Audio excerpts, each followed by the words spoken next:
Discuss करने जा रहे हैं टेस्ट 2, है ना। We have already discuss test 1. We will be focusing on the polity questions कि किस तरीके के क्वेश्चंस पूछे जाते हैं and we are going to solve it, है ना। तो लेट्स स्टार्ट. पहला question, consider the following statements about the cabinet of a state government. Cabinet अभी हम लोग की नॉर्मल क्लासेस में, जो भी हम रेगुलर क्लासेस चल रहे हैं उसमें हम लोग अभी पढ़ रहे हैं इसके बारे में, है ना। कैबिनेट के बारे में पूछ रहा है. तो तीन स्टेटमेंट है और ऑप्शंस हमें दिख रहा है. तो हमारा क्या अप्रोच होना चाहिए इसमें? सबसे पहला क्या है? It is an advisory body to the governor. ठीक है. It is the highest decision making authority in the political administrative system of a state. Decision making करेगा. सेकंड स्टेटमेंट, देखो अप्रोच पे काम करते हैं, आंसर तो आ जाएगा, है ना. हमें अप्रोच पे काम करना है. सबसे पहले जब आपको तीन स्टेटमेंट मिले तो आप समझो इस चीज को कि इस क्वेश्चन को कैसे सॉल्व करना है. तो options play a very significant role. Already test 1 में हमने कुछ स्ट्रैटेजीज अपने नोट्स में लिखा है. तो अब तुम देखो, it's an advisory body to the governor. ठीक है, अच्छा ठीक ठाक स्टेटमेंट लग रहा है. हाँ ठीक है, एडवाइजरी बॉडी देता है. पर मान लो तुम 100% श्योर नहीं हो, तो ऐसे करके क्वेश्चन डाल दो. ठीक है. Move to the second. It is the highest decision making authority in politico administrative system of a state. तो ये तो सही लग रहा है. कैबिनेट सबसे ज्यादा जो सिग्निफिकेंट अथॉरिटी है, जो डिसीजन देता है, वो एक कैबिनेट ही होता है. ठीक है. तो हमें इतना डेफिनेटली पता है कि यार ये ठीक ठाक स्टेटमेंट लग रहा है, ये भी मुझे पता है, पर थोड़ा सा डाउट है, मैं क्वेश्चन मार्क देकर के आगे बढ़ जाता हूँ. It is a statutory body. मान लो कि तुम्हें नहीं पता है स्टैट्यूटरी बॉडी है कि नहीं. स्टैट्यूटरी बॉडी मतलब क्या? वो जो किसी लॉ के अंतर्गत किसी को स्टैब्लिश किया गया हो, उसको कहते हैं स्टैट्यूटरी बॉडी.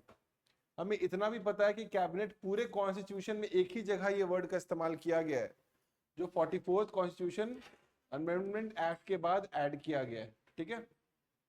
तो इस सवाल में सेकंड ऑप्शन हमें दिख रहा है कि डेफिनेटली सही है, तो हम इसको हटा देंगे, है ना. अभी भी ये सारी चीजों में अभी भी चीजें बच रही हैं. तो चलो ठीक है. It is an advisory body to the governor. Governor को एडवाइस देता है. Governor acts on the aid and the advice of the CM and the council of ministers. ये स्टेटमेंट अब तुम देख रहे हो तो तुमको लग रहा है कि भाई ठीक है, ये स्टेटमेंट भी सही लग रहा है अगर तुम वो लिंक लगाओगे तो. ठीक है. तो 1 भी तुम्हें सही लग रहा है, इसे हटा सकते हैं. अब बचता है 1 2 एंड 3, यानी थर्ड स्टेटमेंट पे चीजें डिपेंड कर रही हैं. तो स्टैट्यूटरी बॉडी ये इसलिए नहीं है क्योंकि ये लॉ के अंतर्गत नहीं बनाया गया है. समझ में आ रहा है? अलग से कोई लॉ नहीं बना है कि ये कैबिनेट के बारे में बात कर रहा हो, cabinet of the state government. बस ये बोलता है कि भाई काउंसिल ऑफ मिनिस्टर्स के बारे में बात करता है कॉन्स्टिट्यूशन. कैबिनेट पर से के बारे में कोई बात नहीं करता. कैबिनेट वर्ड को अलग से एक बार डाला गया. तो this is not a statutory body. तो इसका आंसर आपका होगा 1 एंड 2. इसका आंसर है 1 एंड 2. ठीक है. देखो एक चीज को याद रखना, स्टैट्यूटरी बॉडी कुछ है कि नहीं, वो इस बात पे डिपेंड करेगा कि उससे रिलेटेड कोई एक्ट बना है कि नहीं. समझ में आ रहा है? जैसे national human right commission. National human right commission को बनाया गया है protection of human rights act के बाद. पहले लॉ बना, उसके बेसिस पे नेशनल ह्यूमन राइट कमीशन का गठन किया गया. तो ऐसी कोई भी बॉडी जिसको बनाने के लिए एक्ट का गठन किया जाता है, वही आपका एक स्टैट्यूटरी बॉडी होता है. ये याद रखना. ठीक है. तो आपका आंसर हो जाएगा 1 एंड 2. किसी को कोई डाउट होगा तो पूछते चलेंगे. पहला क्वेश्चन हो गया. अब देखो इसका आंसर तुम देखो तो ओनली 1 पेयर, ओनली 2 पेयर. ऐसे में टिपिकली ट्रिक ऐसा होगा कि मान लो कि 60 to 70% चांसेस ये होगा कि ओनली 2 पेयर आंसर होता है. मान के चलो ऐसा क्वेश्चन डिफिकल्ट होते हैं, मतलब आपको सारी चीजें पता होनी चाहिए. अभी भी इसके ट्रेंड का एनालिसिस किया जा रहा है, मतलब 2023 में 2022 में इस पे सवाल पूछा, है ना. तो ऐसा मान लो कि अगर आपको कुछ हवा नहीं लग रहा है तो टिक मार के आ जाना ओनली 2. 2 pairs are correct. ज्यादातर केसेस में मैं ये कह रहा हूँ कि 60% चांसेस है. अगर 2 ऑप्शन तुम्हारे पास बच रहा है तो 50% चांसेस है ना, सही होगा. उसमें भी थोड़ा सा गेस वर्क करोगे. इसमें अगर ओनली 2 बच जाता है तो ओनली 2 पेयर्स में तुम टिक मार करके आ जाना. मतलब गलत होगा, हो भी सकता है, 40% चांस है गलत हो जाए. हम लोग अभी देखेंगे कि कैसे इसको सॉल्व करेंगे. पहला देखो, कैंटोनमेंट बोर्ड. कैंटोनमेंट किसके अंदर होता है? कैंटोनमेंट में कौन रहता है? आर्मी लोग रहती है ना, एयरफोर्स रहता है ना, तो ये होम मिनिस्ट्री नहीं होगा, ये डिफेंस होगा, डिफेंस मिनिस्ट्री होगा, ठीक है, ये डिफेंस मिनिस्ट्री के अंदर होगा। पोर्ट ट्रस्ट बनाने का काम शिपिंग मिनिस्ट्री का होता है, तो ये स्टेटमेंट सही है ना। म्यूनिसिपैलिटी इन अ स्टेट, कोई स्टेट गवर्नमेंट के अंतर्गत बनता है म्यूनिसिपैलिटी, और अगर किसी यूनियन टेरिटरी का होगा तो वो सेंट्रल गवर्नमेंट के अंदर होगा। कोई लॉ बना करके म्यूनिसिपैलिटी का गठन किया जाता है। Is it clear? तो इस सिचुएशन में ये स्टेट दिया हुआ है तो ये स्टेट गवर्नमेंट होगा, अगर यूनियन टेरिटरी होता तो सेंट्रल गवर्नमेंट होता। तो this statement is also right. तो आंसर इज ओनली 2 पेयर्स।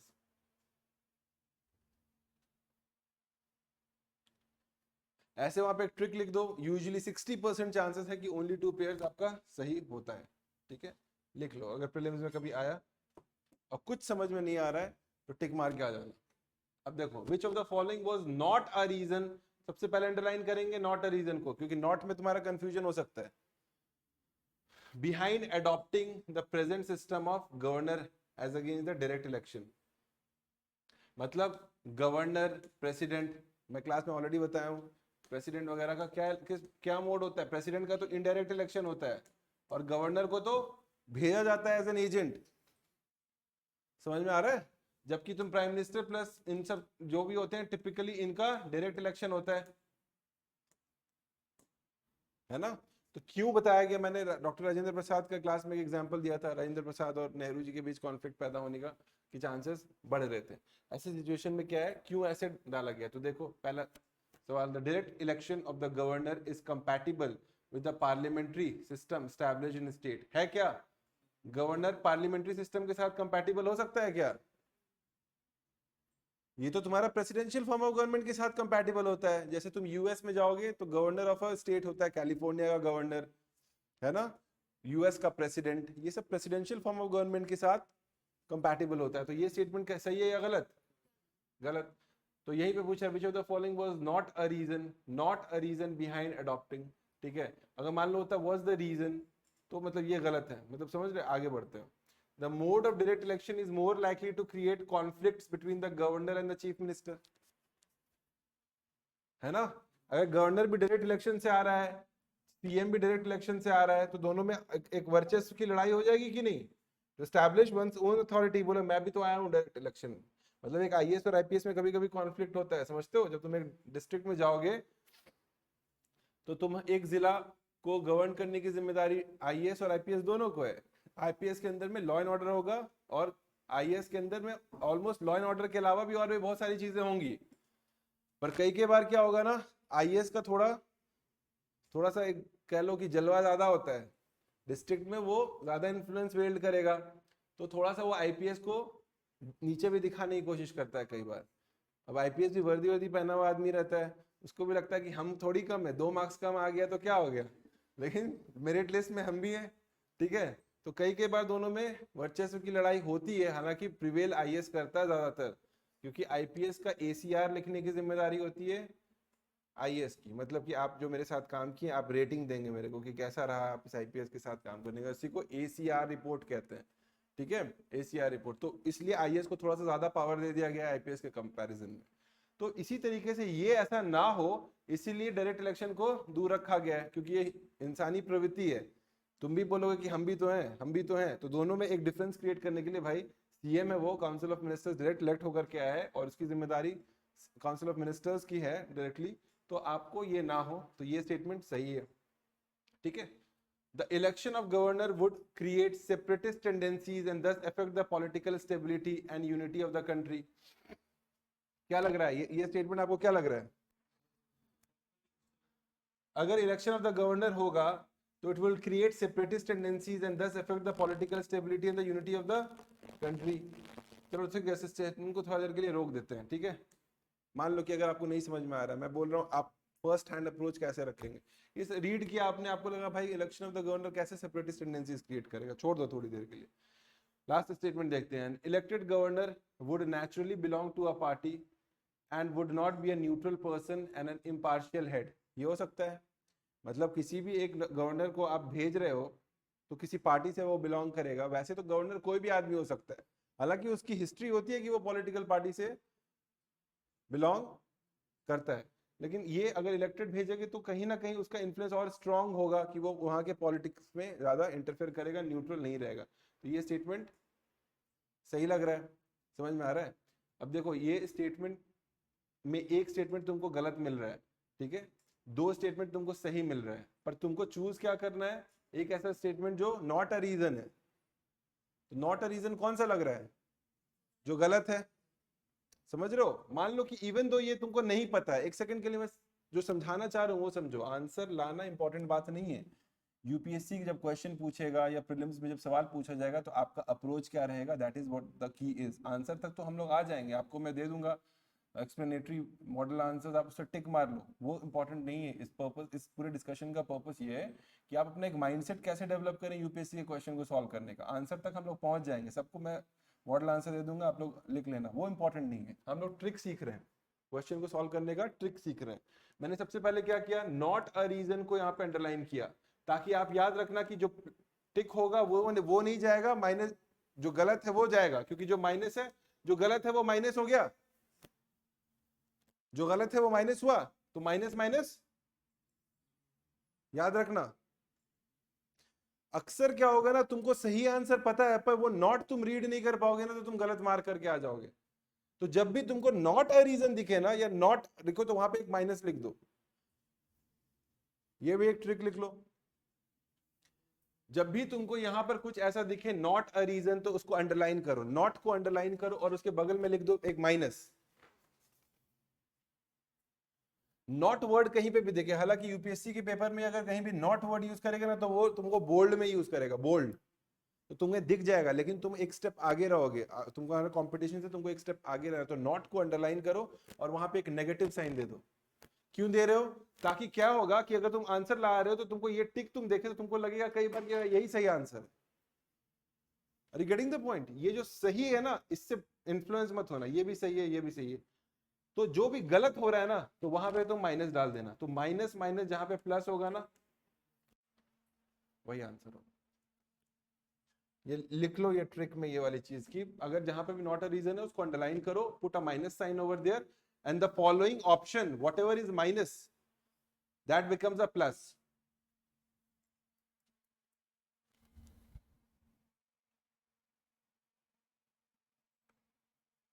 समझे? यानी ये स्टेटमेंट भी तुम्हारा सही होगा। ये तीन रीजन है कि गवर्नर को क्यों नहीं डायरेक्ट लाया गया है, और ये रीजन है कि क्यों गवर्नर को अलग रखा गया है, ताकि दोनों में एक सेपरेशन रहे कि मैं अलग हूं और आप अलग हैं, है ना, आपकी जिम्मेदारी अलग है। तो आंसर इज ए।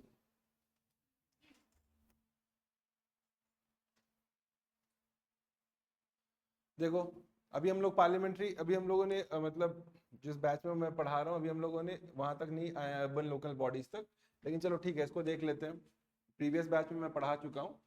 अब मान लो इतनी बड़ी कहानी लिख रहा है, लिख दिया ना इतनी बड़ी कहानी, रीड करोगे तो एक पेन से मार्क करते रहना, पहले नीचे देखो द अबव डिस्क्रिप्शन, इस इधर इसको रीड करो। सी सैट में भी यही करना, सी सैट में क्यों लोग फंस जा रहे हैं, तुम पूरा पैराग्राफ रीड करने लगते हो, इतना टाइम नहीं है भाई। क्वेश्चन देखो क्या पूछ रहा है और फिर जाओ पैराग्राफ पे, बात समझे? सवाल देखो फिर जाओ पैराग्राफ रीड करना, क्योंकि होगा क्या, तो पैराग्राफ रीड करते रह जाओगे, जब तक सवाल में पूछोगे फिर दोबारा पैराग्राफ में जाओगे ढूंढने, डबल रीडिंग हो गया, टाइम निकल गया, इतना टाइम नहीं है। पहले सवाल पूछो, उस सवाल को अंडरलाइन करो क्या पूछ रहा है, और एग्जैक्टली एकदम एकदम तेजी से एकदम नजर घुमाओ पूरा पैराग्राफ पे, ऐसे कि वो वर्ड तुमको कहां दिख रहा है, सिर्फ उतना ही रीड करो। बात समझ में? एक लंबा चौड़ा पैराग्राफ तुमको दे दिया, तुम क्या करोगे? आम जिंदगी वाले लोग क्या करेंगे? आम जिंदगी वाले लोग पैराग्राफ रीड करेंगे, फिर आम जिंदगी वाले लोग क्या करेंगे? सवाल रीड करेंगे। आम जिंदगी वाले लोग फिर दोबारा जाएंगे पैराग्राफ में। हमें वो नहीं करना है, हमें क्या करना है? मेंटोर जिंदगी लाना है। मेंटोर जिंदगी क्या बोलता है कि पहले क्वेश्चन रीड करेंगे हम लोग, उसके बाद उस वर्ड को अंडरलाइन करेंगे जो बोल रहा है, जो सवाल पूछ रहा है, और एकदम एक कर्सरी ग्लांस में, कर्सरी ग्लांस मतलब एकदम आंख को फिक्स रखो कि जहां पे वो वर्ड हिट किया जो पूछ रहा है उसी पे रुकना है बस, और उसी पैराग्राफ को रीड करो कि क्या है, उसका आंसर वही मिलेगा तुमको। समझ में आया? तो अब देखो इस सवाल को, विच of the urban local bodies के बारे में बात कर रहा है। तो तुमको यहाँ पे दिख रहा है नोटिफाइड एरिया, टाउन एरिया, चलो जो भी है। इसमें क्या बोल रहा है, it is setup for the administration of a small town, एक छोटे शहर के लिए। तो स्मॉल टाउन को तुमने अंडरलाइन कर लिया, ठीक है। It is a semi municipal authority, एक सेमी म्यूनिसिपल अथॉरिटी है, ठीक है। It is created by a separate act, ठीक है। इट्स कॉम्पोजिशन गवर्न बाय, ठीक है। मतलब इतना सारा कहानी लिख दिया, ठीक है। ये टिपिकली एकदम डायरेक्ट उठाया हुआ सवाल है, डायरेक्ट उठाया हुआ सवाल है। ऐसा तुम्हारा टीएसी, टीएसी मतलब टाउन एरिया कमेटी, जो छोटे छोटे ऐसे जगह होते हैं ना। अगर मेरा बैच अटेंड किया है, ठीक है, जो ऑलरेडी मैं पढ़ा चुका हूँ लास्ट बैच, उसमें हम लोगों ने 8 type of urban local bodies को देखा है ना। उसमें ये डायरेक्ट क्वेश्चन है कि टीएसी क्या होता है, ठीक है। सबके नोट्स में अवेलेबल है ना, नोट्स में अवेलेबल। अमिता कैसी हैं आप, ठीक है, ठीक है। टीएसी टाउन, जी हाँ ठीक है, मैं बता दे रहा हूँ, कोई दिक्कत नहीं। समझो पहले, कुछ ऐसी चीजें होती हैं जैसे कि आपका सेल टाउनशिप, मेकॉन टाउनशिप, है ना। स्टील प्लांट कहीं पे लग रहा है तो वहां पे लोगों के रहने वहने के लिए कुछ इंतजाम करना है, तो उसको हम लोग टाउनशिप कहते हैं। आप देखोगे कि एक टाउनशिप बनेगा, यहाँ पर भी कोई मिनरल का टाउनशिप नालको को होता होगा, उसी का एक टाउनशिप बनाता है। वहां पर क्या है, बच्चों के उसके रहने सहने के लिए, मतलब पढ़ने के लिए स्कूल होगा, वहाँ पे हॉस्पिटल होगा, ये सारे फैसिलिटीज वहाँ पे काम करने वाले लोगों को प्रोवाइड किया जाएगा, तो उसको कहते हैं टाउनशिप। जो कि खास एरिया में जो कहीं इंडस्ट्रियल प्लांट डाला गया है, वहाँ पे काम करने वाले लोगों को कुछ फैसिलिटीज दिया जाएगा, उसको कहते हैं टाउनशिप। कुछ ऐसे होते हैं जो एकदम ही बड़े टाउन्स होते हैं, बड़ी सिटीज होते हैं, उसके लिए म्यूनिसिपल कॉर्पोरेशंस, है ना, थोड़ा सा उससे कम म्यूनिसिपैलिटी आप कह सकते हैं उसको। कुछ ऐसे होते हैं जो जो एकदम ही सिर्फ पोर्ट वोट में हो रहा होता है, उसको पोर्ट ट्रस्ट कहते हैं। देखो यहाँ पे तुमने पोर्ट ट्रस्ट में सवाल पूछ दिया, पोर्ट ट्रस्ट। अब कहीं पे मान लो समंदर के किनारे कोई पोर्ट वोट डेवलप्ड है, वहां पे भी रहने वाले लोगों का कुछ तो इंतजाम करना पड़ेगा, उसके लिए पोर्ट ट्रस्ट है। कुछ ऐसे जो एकदम छोटे शहर है और बड़े शहर की तरफ बढ़ रहा है पर बहुत बड़ा नहीं हुआ है, उसके एडमिनिस्ट्रेशन के लिए भी हमें चीजों को देखना है, तो उसके लिए क्या है, town area committee. Town area committee उसके लिए बनाया जाता है, मतलब something which for an administration of a small town, जो एक सेमी म्यूनिसिपल अथॉरिटी की तरह होता है, ठीक है। लिख लीजिए, तो इसका आंसर है टीएसी। अब लिख लीजिए कौन कौन से क्रोनोलॉजी अगर आपको लिखना है तो लिख लीजिए।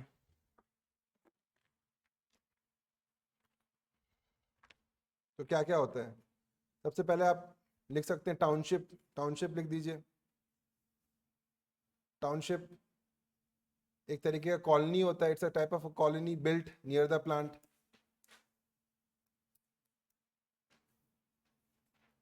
Example SAIL, MECON, steel authority of India limited, है ना, सेल, SAIL सेल, मेकॉन, MECON मेकॉन, नालको, हिंडालको, इस तरीके के जितने भी हैं, इन सब के लिए एक टाउनशिप डेवलप किया जाता है। फिर आपका एक पोर्ट ट्रस्ट है। पोर्ट ट्रस्ट जैसे कि मुंबई, कलकत्ता, चेन्नई, ठीक है, पोर्ट ट्रस्ट, पोर्ट ट्रस्ट, ठीक है। It is created through an act of parliament, उसको एक्ट ऑफ पार्लियामेंट के थ्रू बनाया जाता है,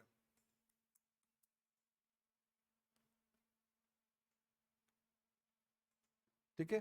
फिर एक होता है आपका टाउन एरिया कमेटी, जो कि एक स्मॉल टाउन के लिए होता है, small town,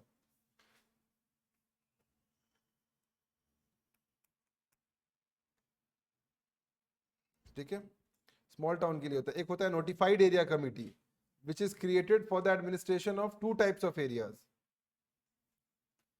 Notified area committee, which is created for 2 types of areas. सबसे पहला fast developing town, fast developing town due to industrialization, और दूसरा type, a town which does not yet fulfill, a town which does not yet fulfill all the conditions for a municipality,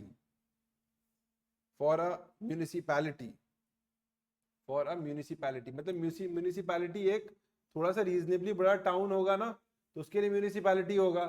उससे बड़ा होगा ना तो municipal corporation होगा, यानी municipal corporation से छोटा म्यूनिसिपैलिटी, उससे छोटा हम लोग देखते हैं कि आपका नोटिफाइड एरिया कमेटी हो सकता है, हम लोग देखते हैं उससे छोटा टाउन एरिया कमेटी हो सकता है है ना, टाउनशिप हो सकता है, पोर्ट ट्रस्ट, अलग अलग इस तरीके से चीजें क्रिएट की जाती है। उसी तरीके से कैंटोनमेंट बोर्ड जो आर्मी में रहने वाले लोगों के लिए बनाया गया, वो कैंटोनमेंट बोर्ड बनाया जाएगा। सबका अपना अलग अलग पर्पस है जो सॉल्व करता है। ठीक है, आगे देख लेते हैं। ये डायरेक्ट क्वेश्चन है कि भाई लोकसभा का जो चेयरपर्सन होता है वो कहाँ का चेयरमैन, मतलब अगर देखा जाए कौन सी कमिटी में जो होता है, वो 3 कमिटीज ऐसी होती हैं जहां पर कि लोकसभा का स्पीकर उसका ऑटोमेटिकली चेयरमैन होता है। देखो, लोकसभा का स्पीकर सबसे बड़ा फंक्शनरी होता है आपका लोकसभा का, समझते हो ना, उसका चेयरमैन होता है। यूजुअली वो किसी कमेटी का मेंबर नहीं होता है यूजुअली, पर 3 कमिटीज का मेंबर होता है। अब जिस भी कमेटी का वो मेंबर होगा ना, वो वहां का चेयरमैन भी होगा। ऐसा नहीं हो सकता कि लोकसभा का कोई चेयरमैन अगर किसी कमेटी का मेंबर बने। अब हम लोग पढ़ेंगे कमेटी क्या होता है। वैसे कमेटी का मैं थोड़ा सा आपको बता दूं कि लोकसभा में कोई भी जब मीटिंग होती है तो लोकसभा में इतना टाइम नहीं होता है कि आपको पूरा सबसे डिटेल में डिस्कशन किया जा सके। अब जैसे समझो हम लोग मान लो 3 घंटे की क्लास हुई, 3 घंटे की क्लास में थोड़ा सा फॉर्मल सेटअप है, कैमरा है, आप लोग सारे लोग यहाँ पे बैठे हुए हैं। अगर मैं सबको इंडिविजुअली पर्सनली जाकर के सब चीज देखूं तो इतना माइक्रो एनालिसिस नहीं हो पाएगा। पर हम लोग इसी शॉर्टकमिंग को फुलफिल करने के लिए क्या करेंगे, छोटे छोटे ग्रुप्स बना लेंगे। अब छोटे छोटे ग्रुप्स में मैं ज्यादा जाकर के एक इनफॉर्मली जाकर के आप लोग से डील कर सकता हूँ, थोड़ा सा इनफॉर्मल बातचीत भी हो सकती है, थोड़ी बहुत बैठ करके हंसी मजाक भी हो गया, पर एक फॉर्मल सेटअप में वो सब पॉसिबल नहीं है। ठीक उसी तरीके से लोकसभा राज्यसभा में बैठ करके इट इज नॉट पॉसिबल कि आप सारे डिस्कशंस को एकदम ही डिटेल में कर सकें। तो उसको ओवरकम करने के लिए पार्लियामेंट्री कमिटीज बनाई जाती हैं, छोटे छोटे पार्लियामेंट्री कमिटीज, अलग अलग मकसद के तहत वो एक पार्लियामेंट्री कमिटीज बनाई जाती है। और उसके मेंबर्स भी कुछ राज्यसभा के मेंबर्स होते हैं, कुछ लोकसभा के मेंबर्स होते हैं। अब कुछ में लोकसभा का स्पीकर भी होता है। तो 3 ऐसी कमिटीज हैं, 3 ऐसी कमिटीज हैं, 3 ऐसी कमिटीज हैं जिसका ये चेयरमैन, जिसका ये मेंबर होता है, कौन होता है, स्पीकर ऑफ लोकसभा। ठीक है, वो है rules committee, business advisory committee और जनरल पर्पस कमिटी। मतलब ये डायरेक्ट अब ऐसा होता है, समझ में आ रहा है, ऐसा होता है। तो अब आप देख लीजिए, rules committee, business advisory committee और जनरल पर्पस कमिटी का मेंबर है आपका स्पीकर ऑफ लोकसभा। ठीक है, और ऐसा जो राज्यसभा, उसका भी ये 3 मेंबर होता है, जो कि रूल्स डिसाइड करेगा कि लोकसभा में कैसे रूल्स होंगे, कैसे चीजें चलेंगी, बिजनेस कब कब होगा, और जनरल पर्पस कमेटी। तो ये स्टेटमेंट गलत है, ये स्टेटमेंट गलत है, इसका मेंबर नहीं है। तो आपका सवाल क्या पूछ रहा है, नॉट। तो नॉट अगर आ गया तो यहाँ पे नेगेटिव दे दें, नॉट आ गया तो नेगेटिव दे देंगे, और ये गलत हो गया तो ये भी नेगेटिव दे देंगे। तो आंसर क्या होगा, डी। आंसर क्या है, डी।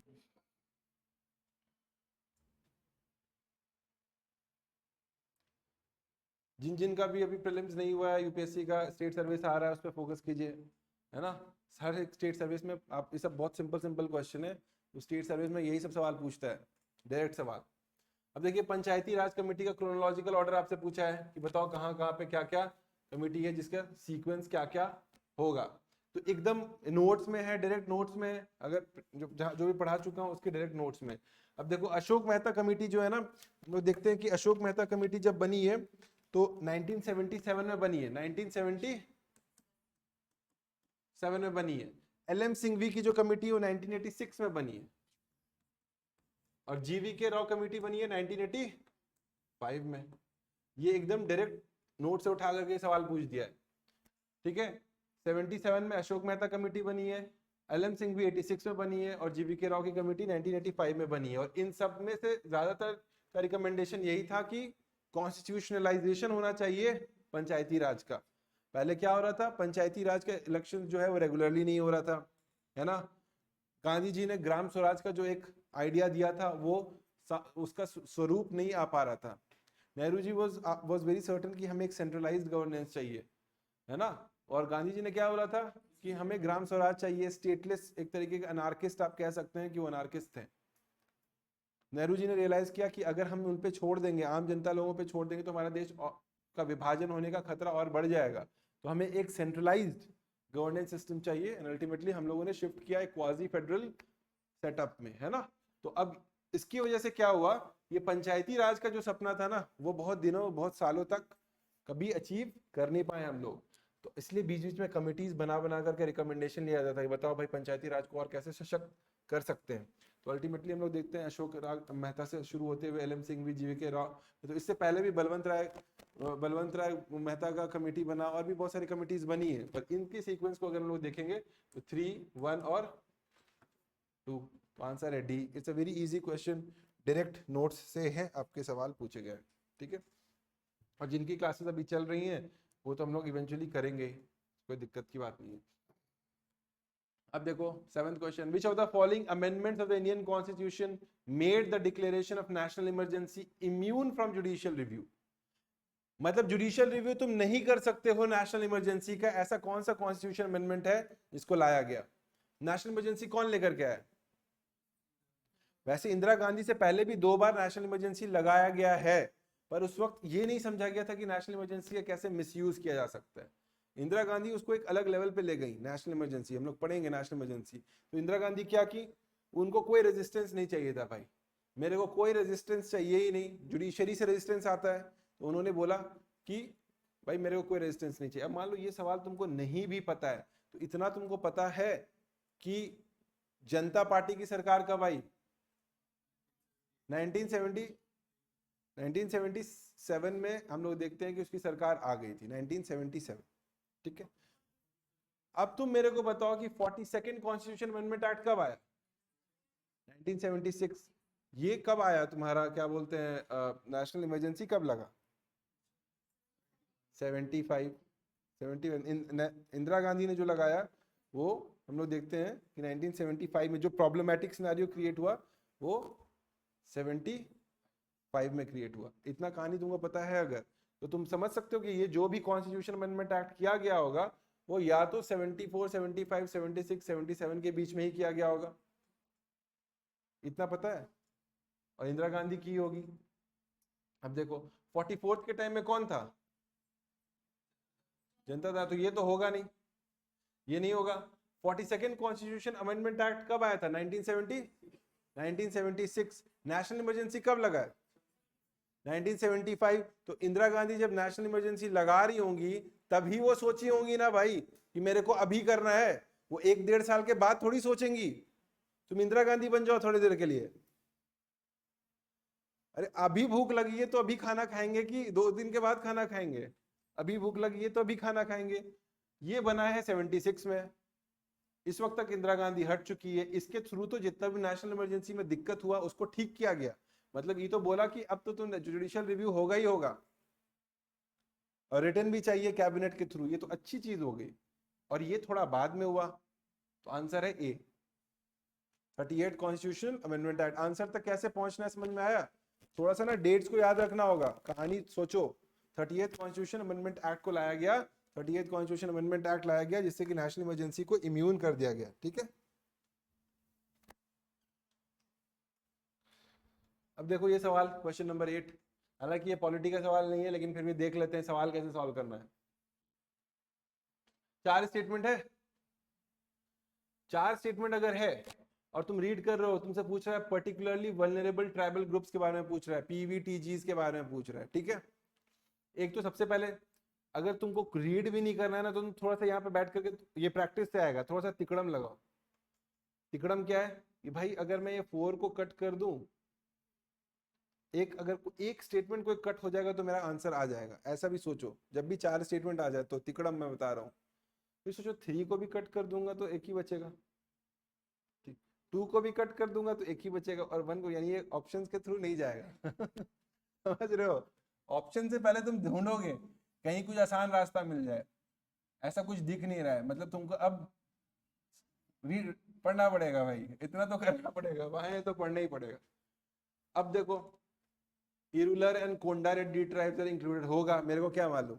तब अब तुम दिमाग में सोचो कि कोई एक ऐसा सवाल है जो बहुत डिटेलिंग में जा रहा है, तो यहाँ पे एक स्टेटमेंट तुमको, थर्ड स्टेटमेंट मिलेगा। थर्ड स्टेटमेंट क्या बोल रहा है? 95 PVTGs ऑफिशियली नोटिफाइड है। अगर ऐसा सवाल आए जो तुमको लग रहा हो कि यूपीएससी तुमसे चाह रहा है कि क्या तुम 95 का 95 याद रखोगे, क्या इतना पॉसिबल है? क्या नहीं है पॉसिबल। 95 के अगर 97 लिख दे तो क्या मेरे पास और काम नहीं है क्या? मैं क्या रटता रहूंगा ट्राइब?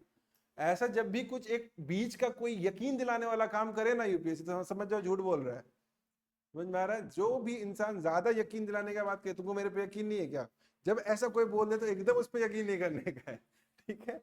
तो इसमें ये यकीन दिला रहा है कि 95 है, बोलो कि गलत है, आंसर है 75, लेकिन मेरे को नहीं पता 75 है कि नहीं, मान लो, तो इस स्टेटमेंट को कट कर दो, थर्ड को कट किए तो क्या आया, सी, आंसर है सी, है ना? तो ये देख लो कि एक ट्रिक लिख लो कि when UPSC is giving you digits, when UPSC is giving you very specific digits, the possibility of it being wrong is very high. The possibility of it being wrong is very high. या तो फिर ये current affairs में रहा होगा, current affairs को पढ़ करके जाओ, करंट अफेयर्स में अगर है तो तुमको डायरेक्टली दिख जाएगा, ये बहुत न्यूज में रहता है कि ये नहीं, गलत है, 75 होगा इसका आंसर, तो तुम काट दो, 3 कट गया, आंसर है 1 2 एंड 4, ठीक है? आगे बढ़ते हैं। अब क्या करोगे, जब तुम प्रीवियस क्वेश्चन में रिवाइज करोगे तो जाकर के देख लेना पीवीटीजीज के बारे में, देख लेना कि भाई ये इरूलर कहाँ मिलता है, कोंडा किधर है ना, या देख लेना कि किसी स्टेट में इसको रीड कर लेना। अब देखो, which of the following is provided under RPA, representation of peoples act 1951। तो समझो, आरपीए एक्ट के तहत जो पीपल को रिप्रेजेंट कर रहा है ना, उसके बारे में बात किया जाता है। समझ में आ रहा है? पीपल के बारे में बात नहीं किया जाता है, पीपल को जो रिप्रेजेंट कर रहा है उसके बारे में बात हो रहा है, क्योंकि एक्ट का नाम ही है भाई रिप्रेजेंटेशन ऑफ पीपल्स एक्ट। मतलब आपका नेता कैसे हो, चोरी वोरी ना करता हो, कहीं क्रिमिनल में तो नहीं चला गया, कोई सोशल बॉयकॉट का तो नहीं हुआ है उसको, तो कहीं इस तरीके के सवाल आपको मिलते हैं इसमें, ठीक है? अब मान लो कि ये तुमको 2 स्टेटमेंट दिया है या 3 स्टेटमेंट दिया है, तो it allows a candidate to contest elections from more than 2 constituencies at the same time. ये तुमको पहले ही पता है कि एक आदमी जो कि इलेक्शन लड़ रहा है वो 2 ही जगह लड़ सकता है मैक्सिमम, 2 से ज्यादा जगह वो नहीं लड़ सकता, तो पहले ही स्टेटमेंट तुम्हारा गलत है। इसके बारे में बात करता है सेक्शन 33, सेक्शन 33 क्लॉज 7, लिख लो, सेक्शन 33 क्लॉज 7। इसको ऐड किया गया था क्योंकि पहले एक आदमी कई के बार तीन जगह से लड़ ले रहा था। समझ में आ रहा है? पहले लोग क्या करते थे, 3 जगह से लड़ लेते थे। अब जिसका दिक्कत क्या है, मान लो मैं किसी पॉलिटिकल पार्टी से हूँ, कांग्रेस से, मान लो मैं राहुल गांधी हूँ, है ना, मैं वयनाड से भी लड़ रहा हूँ, मैं जाके राय बरेली से भी लड़ रहा हूँ, और मैं कहीं एक और जगह से भी लड़ रहा हूँ, और एक जगह से मैं जीत गया, तो ये दोनों सीट तो खाली हो गई ना। मान लो मैं तीनों जगह से जीत गया, तो ये जो 2 जगह इलेक्शन हुआ है वहां फिर से इलेक्शन होना पड़ेगा, तो उसका खर्चा कौन उठाएगा?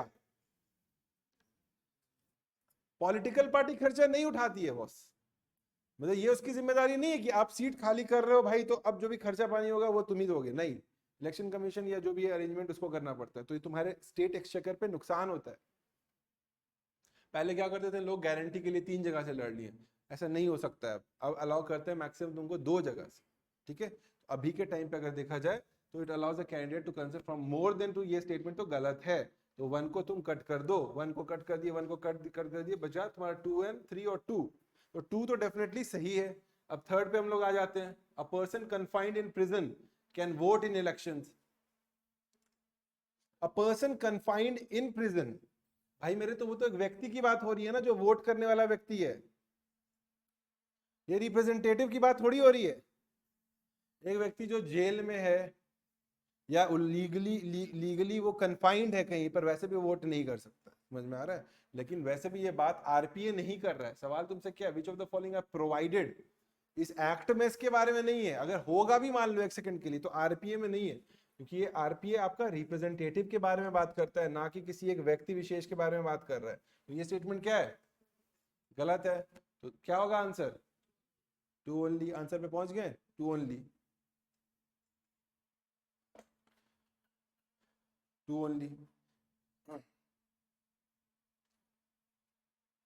अब आते हैं क्वेश्चन नंबर 10। 2016 के प्रीलिम्स का सेट सी का ये आखिरी सवाल है। समझ में आ रहा है? दिया है मैंने इसलिए मुझे याद है, ये गलत करके आ गया था मैं। अब मान लो कि क्या है, एक पंचायती राज, मुझे लगा कि भाई बहुत आसान है, ये सिंपल इतना कह रहा है, ये दर्द बहुत सालों तक रहा, मतलब कि मैं गलत करके इसलिए याद है। अब ये सवाल मैं देख रहा हूँ, उसमें उसी में उसने क्या किया कि डेट्स दे दिया है तुमको कि मान लो कि तुम 30 अगस्त 2016 में इलेक्ट हुए हो, तो तुम 5 साल के लिए इलेक्ट होगे, तो टिपिकली तुम्हारी सीट 2021 तक होनी चाहिए। पर मान लो तुम हट गए, डिसॉल्व हो गया 2018 में, 2 साल में, ये पंचायती राज की बात हो रही है। Then a new panchayat will be elected, ठीक है। वो कब तक रहेगा? वो उतने ही टाइम तक रहेगा जितना टाइम बच गया है तुम्हारा। 5 साल नहीं रहेगा, ये मैं भी सोच कर ठीक। हाँ, इसलिए गलत हुआ है, इसलिए यूपीएससी की बात पता है। अब ये तुम जाकर के चेक करे ना 2016 का, एकदम आखिरी सवाल है। अभी भी कभी कभी प्रीवियस ईयर क्वेश्चन देखता हूँ तो फिर याद आ जाता है वो दिन, कॉन्फिडेंस से वापस आता है भाई इस बार तो एकदम फोड़ के आया हूँ, लेकिन जब घर पहुंचते हैं तो लगता है यार फिर 4 साल और गलत हो गया। तो इसका क्या आंसर होगा? Will be the tenure will and on what? वही 5 साल, 2021 का क्या 30th अगस्त आंसर है बी। लिख लो, इसको लिख लो, प्रीवियस ईयर क्वेश्चन 2016।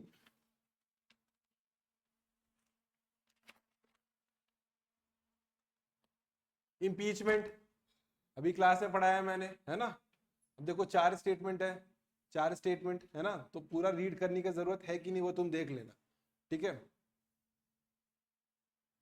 अब जैसे चौथा स्टेटमेंट से स्टार्ट करते हैं। प्रेसिडेंट को इलेक्ट कौन करता है? इलेक्टेड प्लस नॉमिनेटेड करता है क्या? नहीं करता है, सिर्फ इलेक्टेड करता है। रिमूवल में कौन करता है? Elected plus nominated only of Lok Sabha and Rajya Sabha. लेकिन जब इलेक्ट करता है तो स्टेट भी आता है, ठीक है। इतना पता है कहानी। देखते हैं। Elected and nominated members of the legislative assemblies of states and union territories do not take part in the impeachment of the president. Impeachment of the president में स्टेट और यूनियन टेरिटरी के इलेक्टेड और nominated लोग participate नहीं करते। ये तो statement सही हो गया ना भाई? तो ये स्टेटमेंट सही है। स्टेटमेंट सही है तो आपका 4 होगा, तो आपका पहला स्टेटमेंट कट गया, ठीक है। पहला स्टेटमेंट आप कट कर सकते हो। फिर आ जाओ। The resolution of impeachment must be pass by both the house of the parliament by 2/3 of the total majority. Total majority, total strength, total strength से ही होता है ना, 2/3 ऑफ टोटल स्ट्रेंथ, यही होगा। तो ये स्टेटमेंट क्या है? सही है। तो थर्ड होगा, थर्ड भी होगा, तो थर्ड होगा और फोर्थ होगा, तो ये हट गया, तो ये हट गया, ठीक है। थर्ड होगा, फोर्थ होगा, तो सेकंड तो कॉमन है, तो अब हम बस फर्स्ट स्टेटमेंट चेक कर लें तो मेरा काम बन जाएगा, ठीक है। सेकंड स्टेटमेंट तो वैसे भी सही है। The president can be removed from the office by a process of impeachment for violation of the constitution which is defined by the constitution। है क्या? ये तो पहले भी हमें अगर पहले ही स्टेटमेंट रीड करना चाहिए था कि इट इज नॉट डिफाइंड, तो पहले को कट कर देते तो 1 कट हो गया। तो आंसर क्या है तुम्हारा? 2 3 4, 2 3 एंड 4। तो सी को टिक मार दो। कुछ भी डिफाइंड नहीं है कॉन्स्टिट्यूशन में, 99% चीज जो मेंशन करेगा वो कॉन्स्टिट्यूशन में डिफाइंड नहीं रहेगा, तो उस स्टेटमेंट को कट कर देना भाई, सिंपल सी बात है। 12th में आ जाते हैं। ये 12th शेड्यूल के बारे में पूछ रहा है, यानी म्यूनिसिपैलिटीज के बारे में पूछ रहा है, अर्बन लोकल बॉडीज के बारे में पूछ रहा है, कुछ ऐसे पावर जो कि स्टेट गवर्नमेंट उसको दे देता है। अब इतना लंबा लिस्ट जब भी देना तो तुम दिमाग में ये दिमाग में रख लेना कि तुमको ये आसान सवाल है। जब भी जितना ज्यादा ऑप्शंस देगा ना तो तुम्हारे पास उतना वो आसान सवाल है। वो इसलिए देता है ताकि तुम घबरा जाओ इतने सारे ऑप्शंस, तुमको एक ऑप्शन पकड़ना पड़ेगा जो तुमको लगे कि भाई मेरा काम बन जाएगा, है ना। पूरा ऐसा नहीं पॉसिबल है कि तुम पूरे को नोट्स बना लो, एक बार ही तुम नोट्स बना भी लो, एक एक चीज तुमको याद रहे, वो तो बिल्कुल पॉसिबल नहीं। अब देखते हैं यार, अर्बन ये अर्बन लोकल बॉडीज के बारे में बात हो रहा है, तो इसका प्लानिंग अर्बन प्लानिंग तो होगा, इतना तो फॉर श्योर है। तो चलो 1, तो इसको कट कर देते हैं, ठीक है। भाई तुम मुझे बताओ, दिखते के साथ ही मेरे को लग रहा है सॉलिड वेस्ट मैनेजमेंट भी तो होना चाहिए। किसी अर्बन एरिया में तुम सॉलिड वेस्ट मैनेजमेंट कर रहे हो, समझ रहे हो, सॉलिड वेस्ट मैनेजमेंट तुमको नहीं भी पता है तो वेस्ट मैनेजमेंट तो तुम्हारा होना ही चाहिए ना अर्बन प्लानिंग में। कूड़ा वाला आया कूड़ा दे दो, कूड़ा वाला आया कूड़ा दे दो, क्या कूड़ा ही तो मांग रहा है, तो उसका कैसे ट्रीटमेंट करना है, वही सॉलिड वेस्ट मैनेजमेंट है। तो 1 और 4 तो जहां भी रहेगा साथ में रहेगा, 1 और 4 का यूनियन बन गया, ठीक है। तो 1 और 4 यहाँ पे नहीं दिख रहा है मेरे को, ठीक है। अब 1 और 4 यहाँ पे, तो हमको सिर्फ 2 देखना है। 2 क्या बोल रहा है? Traffic management. ट्रैफिक मैनेजमेंट, यार देखो ट्रैफिक मैनेजमेंट का काम म्यूनिसिपैलिटी का नहीं है, पुलिस का काम है। हालांकि ये चीज यहाँ पे लिख लो कि सेकंड एआरसी में इसके बारे में रिकमेंडेशन किया था, सेकंड एआरसी ने ये रिकमेंडेशन किया था कि ट्रैफिक मैनेजमेंट की जिम्मेदारी होनी चाहिए म्यूनिसिपैलिटी की। पर उसको एक्सेप्ट नहीं किया गया। ट्रैफिक मैनेजमेंट वैसे भी तुम देखोगे तो वो चीज नहीं करेगा, तो एक तरीके से इसको तुम कट कर सकते हो। तो आंसर क्या होगा? 1 and 4। ठीक है, सॉल्व करने का टेक्निक समझ गए। बाद में जाना और इसमें लिख लेना कौन कौन से 18 लिस्ट में क्या क्या चीजें आती हैं और उसको रट लेना। समझ में आ रहा है? कोशिश करना रट लेने का। ऐसे तो रटने की कोई जरूरत है नहीं। अब सेडिशन पढ़ चुके हैं हम लोग। सेडिशन ये पेपर मैंने सेट नहीं किया है बाय द वे, मैं बता दूं, लेकिन सवाल नोट से ही मेरे आ रहे हैं। सिंपल सी कहानी है ये। कोई मतलब मेरे ख्याल से विप्लव जी ने किया होगा या कोई उड़ीसा वाले ने किया होगा, उड़ीसा सेंट्रल, लेकिन नोट्स में से तो मेरे सारे सवाल हैं। तो मैं इसलिए कहता हूँ कि मेरे नोट्स बहुत एग्जॉस्टिव हैं। ठीक है, तो अब देखो सेक्शन 124 ए की बात हो रही है। तो क्या ये 1860 में इंट्रोड्यूस हो गया था? क्या मैकॉले ने उसको 1860 में इंट्रोड्यूस किया था? Which year? 1870 में किया था ना, 1870, जेम्स स्टीफन। भूल गए? यहाँ पे सवाल क्या है? It was introduce in 1860 under the original draft of IPC by Macaulay. नहीं,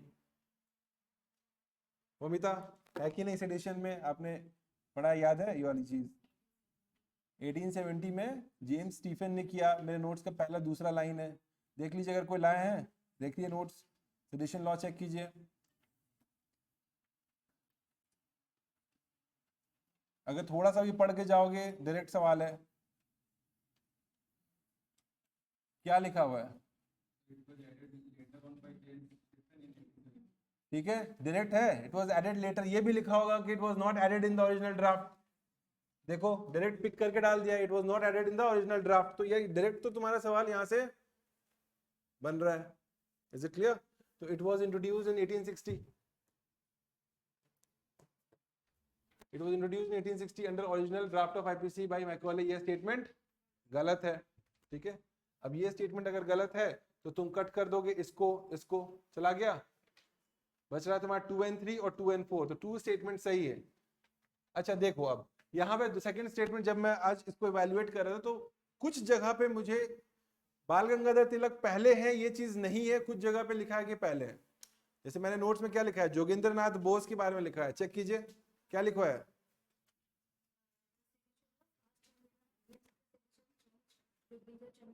जोगेंद्र चंद्र बोस एक जगह लिखा हुआ है, Jogendra Chandra Bose was the first person जिनको सेडिशन लॉ लगाया गया। एक जगह पे कहीं पे देखने को मिलता है बाल गंगाधर तिलक। बाल गंगाधर तिलक को 1897 में लगाया है, पर जोगेंद्र चंद्र बोस को 1891 में लगाया। लेकिन कुछ जगह पे हम लोग देखते हैं ना कि बाल गंगाधर तिलक को पहला दे रहा है। मैं खुद इसमें लगा कि ये चीज गलत होनी चाहिए, लेकिन सही मान रहे हैं। गूगल करके एक बार आप देख लीजिए, गूगल करके देखिए कि फर्स्ट इंडियन जिसके अगेंस्ट ये लगा है वो कौन है। कुछ जगह पे गूगल करने पे हमें मिलता है बाल गंगाधर तिलक। मेरे नोट्स में जो मैंने कुछ जगह पे पढ़ा है वो ये है जोगेंद्र चंद्र बोस, जिनको 1891 में लगा है। बाल गंगाधर तिलक को 1897 में लगा है। ठीक है,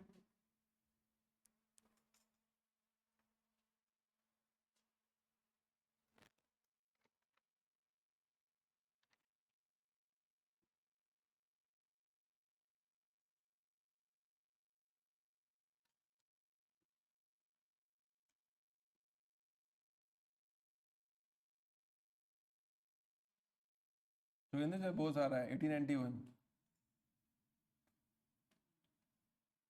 ठीक है, कुछ जगह पे बाल गंगाधर तिलक दिया, आपको भी वही मिला जोगेंद्र चंद्र बोस। हाँ, कहीं पे बाल गंगाधर तिलक भी दे रहा है। ठीक है, तो यार ये कंफ्यूजन है थोड़ा सा, लेकिन मैं इतना जानता हूँ कि 1891 में जोगेंद्र चंद्र बोस को लगा। तो मान लो कि ये स्टेटमेंट छोड़ दो थोड़ा देर के लिए, है ना जी? बाल गंगाधर तिलक को लगा होगा, है ना, जोगेंद्र चंद्र बोस को 1891। समझ गया? तो मेरा मेरे नोट्स में जोगेंद्र चंद्र बोस दिया हुआ है, कुछ कुछ जगह पे इसमें दे दिया है बाल गंगाधर तिलक को पहली बार लगा है। इतना करने की जरूरत थी क्या? क्या किसके लिए यार? यार ये सब मत करिए यार। Thank you. जोगिंदर चंद्र बोस 1891 है यार। तो यार देखो, इसको छोड़ दो थोड़ी देर के लिए। मैक्सिमम पनिशमेंट क्या है सेडिशन के लिए? नोट्स देखो, लाइफ टर्म है, लाइफ टर्म है। तो ये थर्ड स्टेटमेंट को कट कर दो, तो 1 और 3 तो डेफिनेटली कट हो गया है, समझ में आ रहा है? 1 और 3 कट हो गया है, तो तुम्हारा 1 हट गया, ये हट गया, ये भी हट गया, तो 2 और 4 सही है। इसके हिसाब से 2 स्टेटमेंट सही है। पर मेरा अपना एनालिसिस ये है कि जोगेंद्र चंद्र बोस को पहली बार लगा है, तो केदारनाथ वाला भी स्टेटमेंट, केदारनाथ का जजमेंट भी मैंने लिखवाया है, चेक करो, है कि नहीं? इसको अपहेल्ड किया गया केदारनाथ वाले जजमेंट में, तो पूरे नोट्स से उठा करके सवाल दे दिया। हो जाएगा? चलो आगे बढ़ते हैं। MCC, model code of conduct के बारे में बोला जाता है। मॉडल कोड ऑफ कंडक्ट कोई लॉ नहीं है, ये गाइडलाइंस है जिसको इशू किया गया है। इसका कोई स्टैट्यूटरी रेलेवेंस नहीं है, मतलब इन्फोर्सेबल नहीं है। मॉडल कोड ऑफ कंडक्ट के बारे में हम लोग पढ़े हुए भी हैं पहले भी, अभी भी मैं आपको बता देता हूं। जब भी कोई इलेक्शन का अनाउंसमेंट होता है ना, इलेक्शन शेड्यूल का, एमसीसी लग जाता है। और एक बार वो लग गया तो आज की क्लास में जैसे हम लोगों ने पढ़ा कि कोई नया टेंडर, कोई नई पॉलिसीज आप नहीं ला सकते। एक बार एमसीसी लग गया तो कोई एसपीडीएम का ट्रांसफर नहीं कर सकता है सीएम, उसको ट्रांसफर करने का पूरा power election commission of India के पास आ जाता है। तो सारा पावर, सारी authority election commission of India के पास आ जाती है। एमसीसी लगना मतलब मॉडल कोड ऑफ कंडक्ट, किस तरीके से आपको बिहेव करना है, क्या करना है। कुछ एक सर्टेन अमाउंट कैश लेकर के आप नहीं इधर से उधर जा सकते हैं, पब्लिक मीटिंग में एक गैदरिंग नहीं कर सकते हैं, कुछ भड़काऊ भाषण नहीं दे सकते हैं, इस तरीके की चीजें एक गाइडलाइंस है वो, पर उसका कोई स्टैट्यूटरी इन्फोर्समेंट नहीं है। तो ये स्टेटमेंट पहला वाला गलत है। It is the statutory guidelines enforced by the election commission of India. It is not statutory, it is a plenary power of the election commission. plenary word जो यूज किया था PLENARY, प्लेनरी पावर का word जो use किया था वो होता है प्लेनरी पावर। ठीक है, तो ये पहला स्टेटमेंट गलत है। और सबसे पहले आपका एमसीसी जो ऑब्जर्व किया गया था वो केरला में किया गया था 1960 में, तो ये स्टेटमेंट सही है। सेकंड स्टेटमेंट सही है, तो आपका आंसर क्या होगा? 2 ओनली, 2 ओनली, 2 ओनली। अभी गुड टू गो, आगे बढ़े। 15 क्वेश्चन आ जाते हैं। National pharmaceutical pricing and authority, national pharmaceutical ministry of health and family welfare में नहीं है, केमिकल एंड फर्टिलाइजर में आता है। Ministry of chemical and fertiliser में आता है, तो ये गलत है, तो ये गलत है, पहला स्टेटमेंट आपका गलत है। दूसरा जाते हैं केमिकल वेपन कन्वेंशन।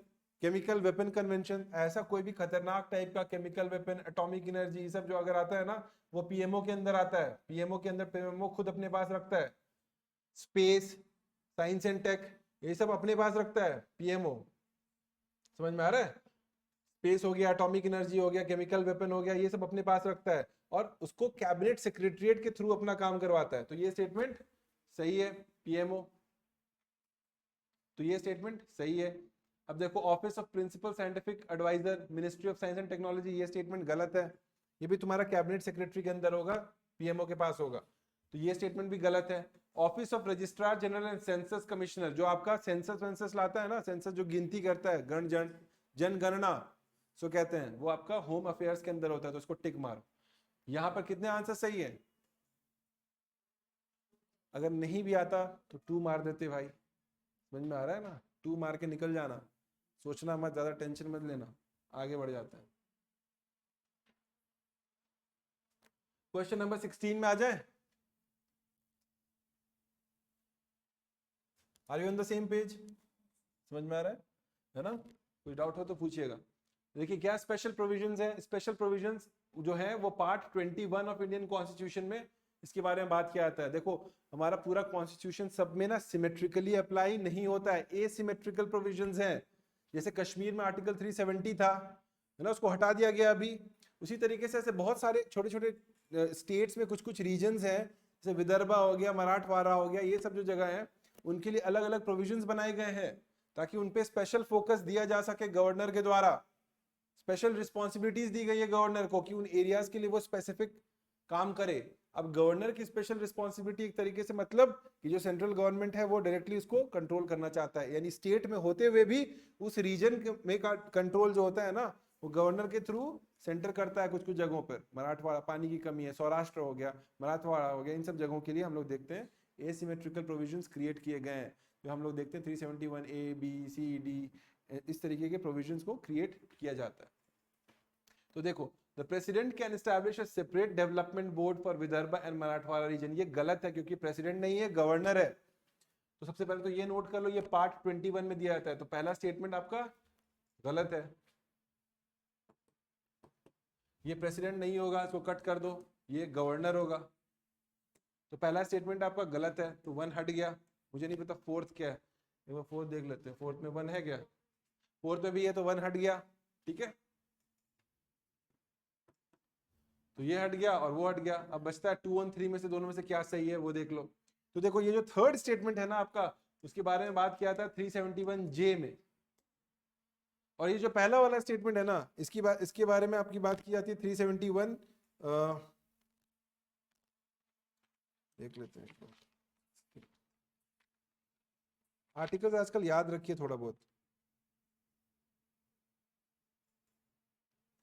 आर्टिकल 371 में, इसके बारे में आर्टिकल 371 में बात किया जा रहा है, इसके बारे में आर्टिकल 371J में बात किया जा रहा है। ठीक है, तो 371 में क्या बात किया जा रहा है कि गवर्नर ऑफ कर्नाटका। तो याद रखो कि ये सारी जो 371 वाले आर्टिकल्स है ना, उसमें गवर्नर को अधिकार दिया गया है चीजों को करने का, उसकी स्पेशल रिस्पॉन्सिबिलिटी।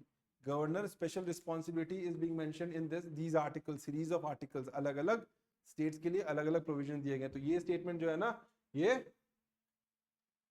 सही होगा।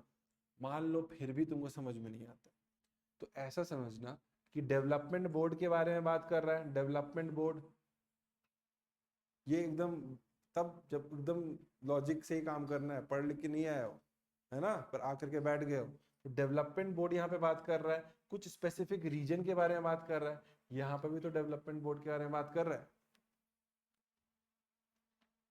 तो इसका मतलब अगर 1 सही होगा तो 3 गलत होगा।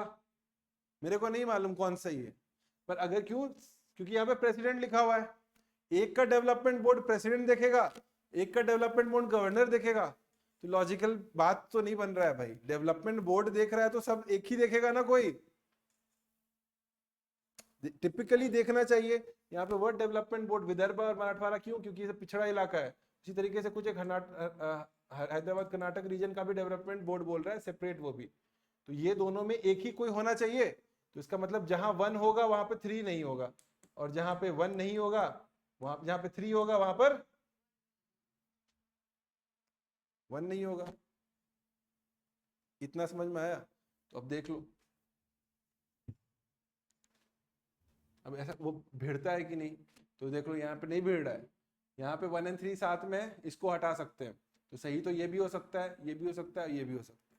ठीक है, तो एक तुमको पता करना ही पड़ेगा। देखो ये जितना भी है ना, सब गवर्नर करता है। तो 1 गलत हो गया, 1 गलत हो गया, मतलब ये कट गया, ये कट गया, और आपका इसका मतलब क्या है? 1 कट गया तो मतलब 3 सही होगा। ये लॉजिक समझ में आया आपको? नहीं समझ में आया क्या? ये आ गया ना? क्योंकि देखो ना यार, ये गलत हुआ ना, तो ये सही है, तो आंसर आपका क्या होगा? 3 ओनली।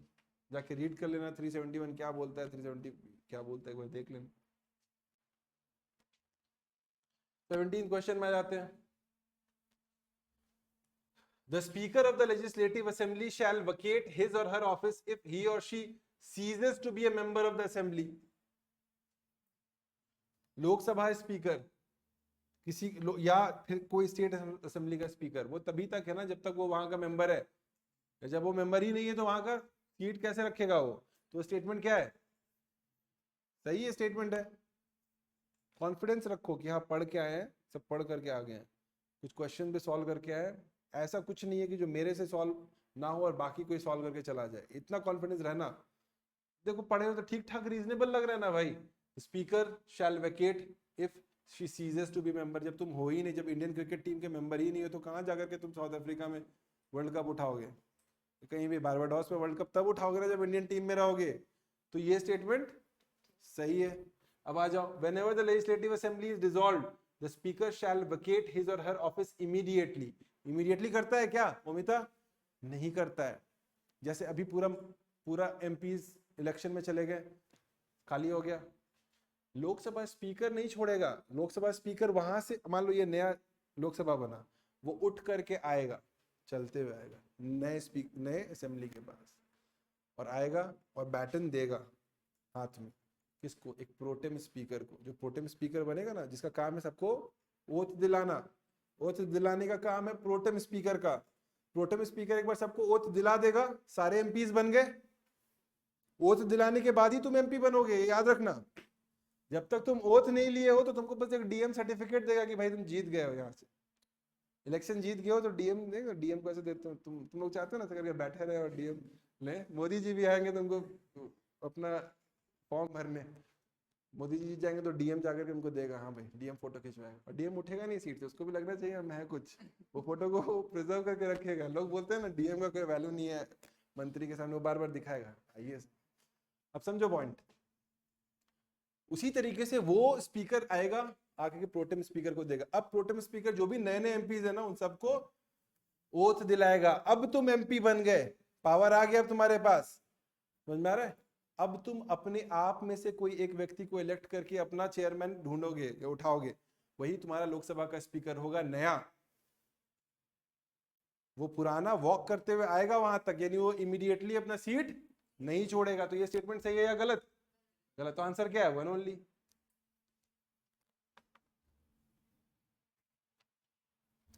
ठीक है, अब देखो ये पार्लियामेंट्री कमेटी में फिर एक सवाल पूछ दिया है। It was setup in 1921 under the government of India act 1919। इसमें 15 मेंबर लोकसभा का होता है, 7 मेंबर राज्यसभा का होता है। क्या लग रहा है ममिता, कौन होता है ये? सबसे पुराना कौन सी पार्लियामेंट्री कमेटी है? Pack, pack, PAC, pack, public accounts committee. ये एकदम एक तरीके से ये और एस्टीमेट कमेटी क्या होता है? ट्विन सिस्टर्स कहलाता है। फाइनेंस कमेटी, फाइनेंशियल कमिटीज के दो हिस्से होते हैं, पब्लिक अकाउंट कमेटी और estimate committee. Public account committee क्या करती है? जो खर्चा ऑलरेडी हो चुका है उसका हिसाब किताब रखती है। एस्टीमेट कमेटी जो तुमको खर्चा करने के लिए पैसा चाहिए उसके बारे में एस्टीमेट कमेटी। और मैंने आज क्लास में बताया कि जो खर्चा पैसा करोगे वो किस हाउस में होगा? पूरा वोटिंग शोटिंग सिर्फ लोकसभा में होगा, वोटिंग उसका। क्लियर है? तो एस्टीमेट कमेटी के जितने भी मेंबर्स होंगे वो कहां के होंगे? लोकसभा के, याद रखना। एस्टीमेट कमेटी वो होगा जो बोलेगा भाई इतना पैसा क्यों मांग रहे हो, इतना का जरूरत नहीं है। 4 हेलीकॉप्टर के लिए तुमको 100 रुपया नहीं लगेगा। आई थिंक 4 हेलीकॉप्टर की जरूरत नहीं है, 3 हेलीकॉप्टर में काम हो जाएगा। एक तरीके से तुम्हारे खर्चा पानी का वो एस्टीमेट बताएगा कि तुम ज्यादा डिमांड कर रहे हो, इतना खर्चे की जरूरत नहीं है। ये एस्टीमेट कमेटी के सारे मेंबर्स लोकसभा के होंगे। और ये पैक कौन होगा? जो ऑलरेडी तुम खर्चा कर चुके हो उसके बारे में भी अपना सजेशन देगा। वो तो खर्चा हो गया भाई, अब इसका कुछ नहीं हो सकता। पर वो ये देखेगा कि खर्चा जो हुआ वो लॉफुली जिस चीज के लिए लिया गया था उसी के लिए हुआ, या तुमने कहीं और पैसा उड़ा दिया। और ये जो रिपोर्ट बनाएगा ना उसको कैग, कैग जो होता है ना auditor general, comptroller auditor general, वो उसके रिपोर्ट को एनालिसिस करने के लिए इस्तेमाल करेगा। तो इसका क्या आंसर हो गया? पैक। 18 का बी। क्लियर है? 19th में आ जाते हैं। 19th में आ जाते हैं। Consider the following statements with respect to central government. ठीक है, सेंट्रल गवर्नमेंट हम लोग नीचे से स्टार्ट करते हैं, है ना। The prime minister must be from the lower house of the people. Lok Sabha से होना चाहिए क्या? कौन याद आ जाता है तुरंत में? ठीक है, एकदम सही है, ऐसा ही होना चाहिए। तुरंत में एक फोटो याद आना चाहिए, अरे मनमोहन सिंह तो राज्यसभा से थे, क्या मजाक कर रहे हो। तो थर्ड को काट सकते हैं, तो कट कर दो तो 2 तो कट हो गया, तो बचा 1 और 2। ठीक है, 1 और 2। अब आ जाओ थोड़ा सा ऊपर। Total number of ministers including the prime minister in the central council of ministers shall not exceed 15% of the total strength of the Lok Sabha। मतलब आपके मेंबर्स मिनिस्टर्स इतने ही हो सकते हैं कि मैक्सिमम उसका अपर लिमिट 15% हो। इसको ऐड किया गया है 91st कॉन्स्टिट्यूशन अमेंडमेंट एक्ट से। लिख दो 91st कॉन्स्टिट्यूशन अमेंडमेंट एक्ट के तहत मैक्सिमम नंबर ऑफ मिनिस्टर्स जो हो सकते हैं आपके वो 15% है। 15% of the total strength. This was added through 91st Constitution Amendment Act 2003। तो ये स्टेटमेंट सही है। आंसर क्या होगा? 1 ओनली। ये सेकंड स्टेटमेंट भी देख लो। Resolutions in parliament must be pass to merge, dissolve और क्रिएट अ न्यू मिनिस्ट्री। क्या कोई न्यू मिनिस्ट्री बनाने के लिए रेजोल्यूशन को पार्लियामेंट में पास करना पड़ेगा? नहीं। प्रेसिडेंट थ्रू आर्टिकल 77, लिख लो थ्रू आर्टिकल 77 कोई भी नया मिनिस्ट्री बनाना है तो प्रेसिडेंट मतलब प्राइम मिनिस्टर उसको आराम से नई मिनिस्ट्री को बना सकता है, कोई नया पोर्टफोलियो वो बना सकता है। आर्टिकल 77 क्लॉज 3 में ये दिया हुआ है कि ये काम कौन करेगा, प्रेसिडेंट। प्रेसिडेंट के नाम पे करेगा, एक नया मिनिस्ट्री क्रिएट हो जाएगा। इसके लिए आपको पार्लियामेंट के थ्रू जाने की आवश्यकता नहीं है। तो ये स्टेटमेंट गलत हो गया। तो आंसर क्या है? ठीक है, वन ओनली। देख लेते हैं गवर्नर का, गवर्नर से जुड़ा हुआ सवाल देख लेते हैं। Governor is chancellor of all the state public universities and final authority to appoint vice chancellor. Vice chancellor को अपॉइंट करने का फाइनल अथॉरिटी गवर्नर के पास है। ये स्टेटमेंट, पहला स्टेटमेंट, ये सवाल गलत, या स्टेटमेंट गलत है। सारे स्टेट पब्लिक यूनिवर्सिटीज का चांसलर हो ये जरूरी नहीं है। स्टेट पब्लिक यूनिवर्सिटीज का हो और वाइस चांसलर को अपॉइंट करने का फाइनल अथॉरिटी ये नहीं होता। ये स्टेटमेंट गलत होता है। कुछ स्टेट पब्लिक यूनिवर्सिटीज का वो हो सकता है, और सरकारिया कमीशन ने मना किया है कि इसको हैज नॉट रिकमेंडेड। वो बोलता है कि भाई गवर्नर को तुम चांसलर का पोजीशन देते हो तो कॉन्फ्लिक्ट क्रिएट हो जाता है सेंटर वर्सेस स्टेट में। ये स्टेटमेंट गलत है, मतलब रिकमेंडेड, ये स्टैट्यूटरी स्टेटस देने के लिए मना किया गया और ये स्टेटमेंट भी गलत है। तो लिख लो, usually governor is usually the chancellor of most state public universities। ज्यादातर स्टेट पब्लिक यूनिवर्सिटीज का जो चांसलर है वो गवर्नर होता है, बट नॉट ऑल। यहां पे की क्या है, ऑल। जब भी ऐसा कोई एक्सट्रीम स्टेटमेंट आए, ऑल, सबका, एक एक जगह का वो चांसलर अगर बन गया तो कितने उसको यूनिवर्सिटीज में जाना पड़ेगा भाई अपना चांसलर का शक्ल दिखाने के लिए, मुश्किल है। अगर तुमको उड़ीसा के ही सारे पब्लिक यूनिवर्सिटी का चांसलर बना दो तो तुमको पूरा कितने यूनिवर्सिटीज हैं भाई, बहुत है। तो ऑल जब भी एक वर्ड आ जाए ना एक्सट्रीम, तो थोड़ा सा कॉशियसली उसको सॉल्व करो, वो स्टेटमेंट गलत होगा, इसकी पॉसिबिलिटीज बहुत हाई है। जब भी ऐसे words all, definitely, for sure, extremely, है ना, इस तरीके के जो वर्ड्स हैं जो एक्सट्रीम स्टेटमेंट्स हैं उनको गलत होगा, वो स्टेटमेंट्स गलत होगा। मान लो इसका मतलब क्या है, एक भी अगर कम नहीं हुआ तो मतलब वो स्टेटमेंट गलत हो जाएगा। मतलब समझ रहे हो, ये मेरा स्टेटमेंट समझ रहे हो? एक एक्सट्रीम स्टेटमेंट मतलब है कि दुनिया में जहां पे भी है, जो भी है, सब में है वो। तो ये तो एकदम बहुत बड़ी बात हो गई ना भाई। तो ये स्टेटमेंट गलत है। और सरकारिया कमीशन भी क्या बोलता है, लिख लो, Sarkaria commission recommended, Sarkaria commission recommended not to give extra constitutional duties। ये एक एक्स्ट्रा कॉन्स्टिट्यूशनल ड्यूटी है गवर्नर का, not to give extra constitutional duties, that is including chancellorship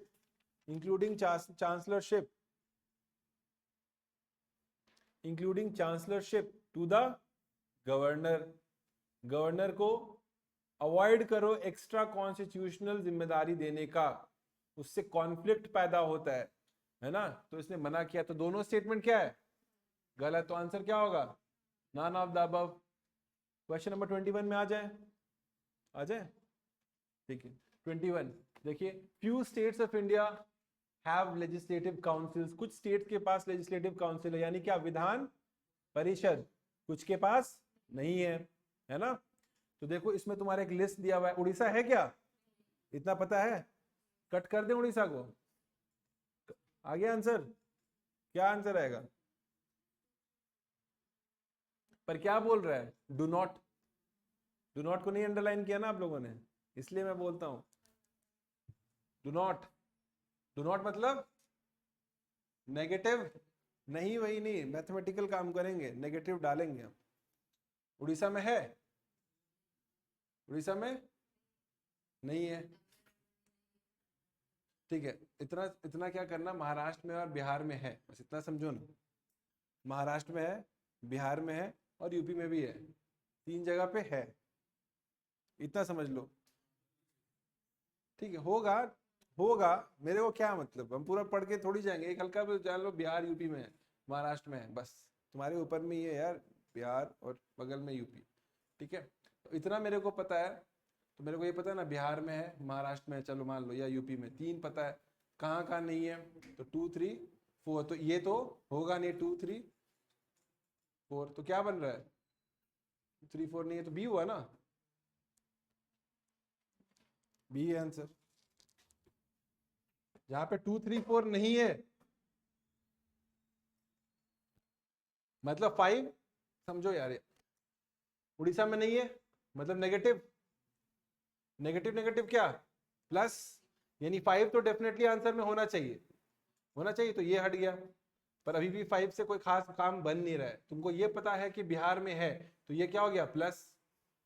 कोई भी एक पता रख सकते हो कि नहीं, है ना, बिहार पता कर लिए तो प्लस, तो माइनस प्लस माइनस, तो ये तुम्हारा क्या आंसर में फिगर करेगा, नहीं करेगा।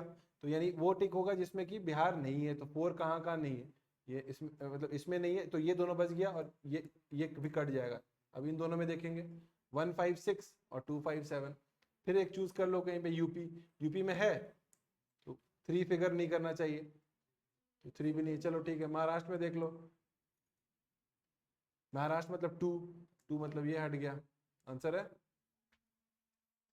1 5 और 6। अब देखो 22 वाला जो सवाल है, आईएसआई वाला, आईएसआई वाला,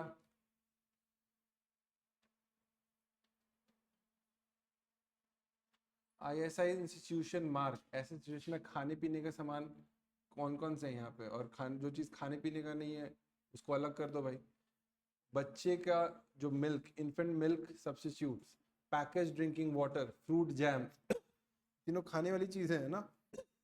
सीमेंट और रूम हीटर ये अलग चीज़ है। ऐसे तो ये पॉलिटी का सवाल नहीं है, पर मैं तुमको बता रहा हूँ, अगर इस सवाल को तुमको सॉल्व करना हो तो तुम कैसे करोगे।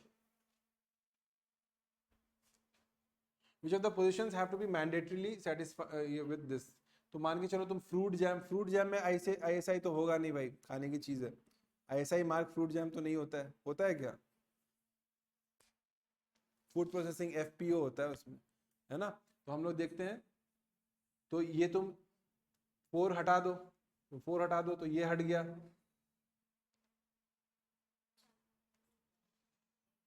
बच्चे का भी हटाई दो 3 वाला, है ना। 3 4 3 2 3 और 4 हटा दो, है क्या, क्या है इसका आंसर यार, मतलब आंसर इसका 1 2 3 एंड 5 है, 1 2 3 एंड 5 है, 1 2 3 5, 4 कट गया, 4 कटा था तो फिर क्या दिक्कत था, तो 1 2 3 एंड 5, ठीक है। फ्रूट जैम्स में हम लोग देखते हैं कि इसकी जरूरत नहीं होती है आईएसआई मार्क की, फसाएगा, फसाई एफ एस एस ए आएगा होता है, तो इसका आंसर क्या होगा 1 2। हाँ बात सही है आपकी, बात सही है, होता है क्या, तो ऐसे में होता है, मिल्क में होता है क्या, ठीक, देख लीजिएगा यार, ये पॉलिटी का सवाल नहीं, कुछ तो थोड़ा सा रहम का ठीक है, मतलब कि समझ लो ना, करंट अफेयर्स का यार, ये समझ लो, ठीक है। वैसे जनरल नॉलेज का सवाल है, ऐसे इंपॉर्टेंट है ये चीज, है ना, देख लो। अब जैसे ये क्या, 23rd का आंसर है ए, वर्ल्ड इकोनॉमिक फोरम करता है इसका। अब ये रटना पड़ेगा, इसमें कुछ नहीं कर सकते, वर्ल्ड इकोनॉमिक फोरम। 24 में आते हैं, regarding the state council of ministers, state council of ministers के बारे में बात हो रही है, ठीक है। पहला स्टेटमेंट देखो, Chhattisgarh, Jharkhand, Madhya Pradesh and Bihar shall have a minister in charge of tribal welfare. भाई ट्राइबल स्टेट ही बना दिया गया था बिहार को हटा करके, झारखंड, बिहार में अब मैंडेटरी नहीं है कि तुमको ट्राइबल मिनिस्टर बनाना हो, समझ रहे हो। देखो Chhattisgarh, Jharkhand, Madhya Pradesh and Bihar shall have minister in charge of tribal affairs. Bihar में तो अब कोई मैंडेटरी नहीं है, क्योंकि बिहार, तो ये स्टेटमेंट गलत है। Number of ministers can never be less than 12 in a state, छोड़ दो, मतलब पता नहीं सही स्टेटमेंट है या नहीं, पर 1 तो डेफिनेटली सही है, क्योंकि बिहार में तुम्हारा ट्राइबल मिनिस्टर की जरूरत नहीं है, तो 1 हट गया, बच गया 2 and 3। Before entering the office, the minister is mandatorily administered with oath of secrecy by the governor, ठीक है, as given in schedule 2।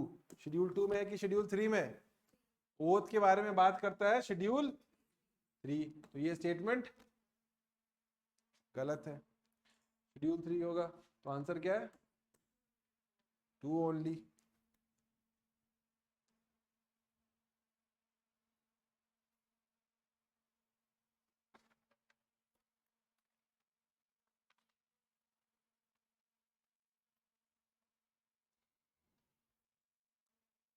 ठीक है। 25 में आ जाते हैं, when is the governor required by the constitution to reserve a bill, एक bill को रिजर्व करना, कौन से आर्टिकल में बात करता है अमिता, विच आर्टिकल? गवर्नर जो बिल रिजर्व करता है आर्टिकल 200, आर्टिकल 200, वो बिल रिजर्व करके किसके पास भेज देता है? प्रेसिडेंट के पास। अगर एक बार प्रेसिडेंट के पास बिल चला गया तो फिर गवर्नर का हिसाब किताब खत्म, लूप बन जाता है, एक्सप्लेन किया था याद है, एक लूप बन जाता है। फिर प्रेसिडेंट जब चाहे तो वापस करेगा, जब नहीं करेगा तो नहीं करेगा, और वापस करेगा भी, किसको वापस करेगा? सीएम और काउंसिल ऑफ मिनिस्टर्स। देखो समझना है सर, हम लोगों ने आज प्रेसिडेंट के बारे में क्या पढ़ा, कोई भी बिल जाता है प्रेसिडेंट के पास जाता है, प्रेसिडेंट एक बार उसको वापस भेज सकता है। सेंट्रल यूनियन गवर्नमेंट की बात कर रहा हूं मैं, प्राइम मिनिस्टर और काउंसिल ऑफ मिनिस्टर्स की बात कर रहा हूं, वो एक बार ऑर्डिनरी बिल को वापस करेगा रिकमेंडेशन के लिए, वापस उसको भेज दिया तो उसको साइन करना पड़ेगा, ठीक है।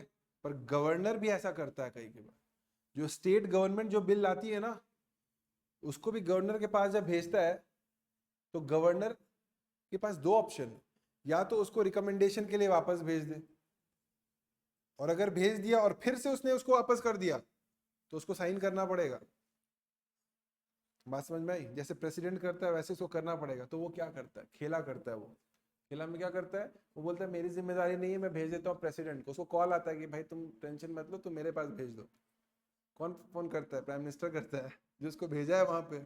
इसलिए तो थीम है कि it's the agent of the centre, तो उसके पास भेज देता है, और प्राइम मिनिस्टर बोल देता है प्रेसिडेंट आप रख लीजिएगा अपने पास, है ना, बोला तो मैंने ही है पर आपके नाम पे बिल फाड़ा है। तो वो जो बिल है वो बिल किसके एक्चुअली में बिल है, तो बिल फाड़ रहा है किसके नाम पे? प्रेसिडेंट के नाम पे। अब प्रेसिडेंट अगर वापस भेजा ना स्टेट के पास, तो ये लोग बोलेगा गवर्नर को, तो गवर्नर बोलेगा मेरे को क्या, मैं तो भेज दिया, उससे डील करो। अब ये तुम्हारे और उसके बीच की बात है। और प्रेसिडेंट वापस भेजा ना मान लो उसको, तो फिर ये वापस भेजा प्रेसिडेंट के पे कोई जिम्मेदारी नहीं है कि उसको साइन करके दोबारा भेजे, वो अपने पास रख लेगा, या बार बार भेजेगा, फिर ये भेजेगा, फिर ये वापस करेगा, ऐसे चलता रहेगा, इनफाइनाइट लूप एक बना देगा। इससे क्या होता है, स्टेट गवर्नमेंट जो भी लॉ बनाती है ना, उसको सेंटर कंट्रोल कर लेता है। अब यही सवाल है, when is the governor required by the constitution to reserve a bill duly passed by the state legislature for president's assent? अब लेकिन ये एक ऐसा कोई चीज है जो कि हाई कोर्ट को कर रहा है, तो डेफिनेटली उस बिल को वो रोकेगा। हाई कोर्ट के स्टेटस को अगर वो इंपैक्ट कर रहा है, तो ये स्टेटमेंट क्या है बताइए? ये स्टेटमेंट सही है। 25 का जो पहला स्टेटमेंट है वो सही है। वो जो बिल है, अगर ऐसा कोई बिल है जो हाई कोर्ट के डिग्निटी को इंपैक्ट कर रहा हो, तो डेफिनेटली वो उसको रिजर्व करेगा। बाकी सब में डिस्क्रिशन है, करना है नहीं करना, ऑर्डिनरी बिल्स के केस, ठीक है। तो bill pass by the state derogating the, ये तो डेफिनेटली वो रिजर्व करेगा। सेकंड आ जाते हैं, अब बिल, तो पहला स्टेटमेंट तो ये गलत, ये गलत, अब हो गया 1, 2 and 3 and 1 and 2, ठीक है। तो सेकंड स्टेटमेंट भी सही है। थर्ड स्टेटमेंट देख लेते हैं, during a financial emergency when the president ask for the reservation of money bills for his assent, अगर वो बोलता है कि भाई फाइनेंशियल इमरजेंसी चल रहा है, स्टेट वाला लोग अपना पैसा निकालने के लिए कुछ भी बोल रहा है, तो लॉजिकल बात कर रहा है ना भाई, ये क्या होगा इसका आंसर? थर्ड स्टेटमेंट सही होगा ना।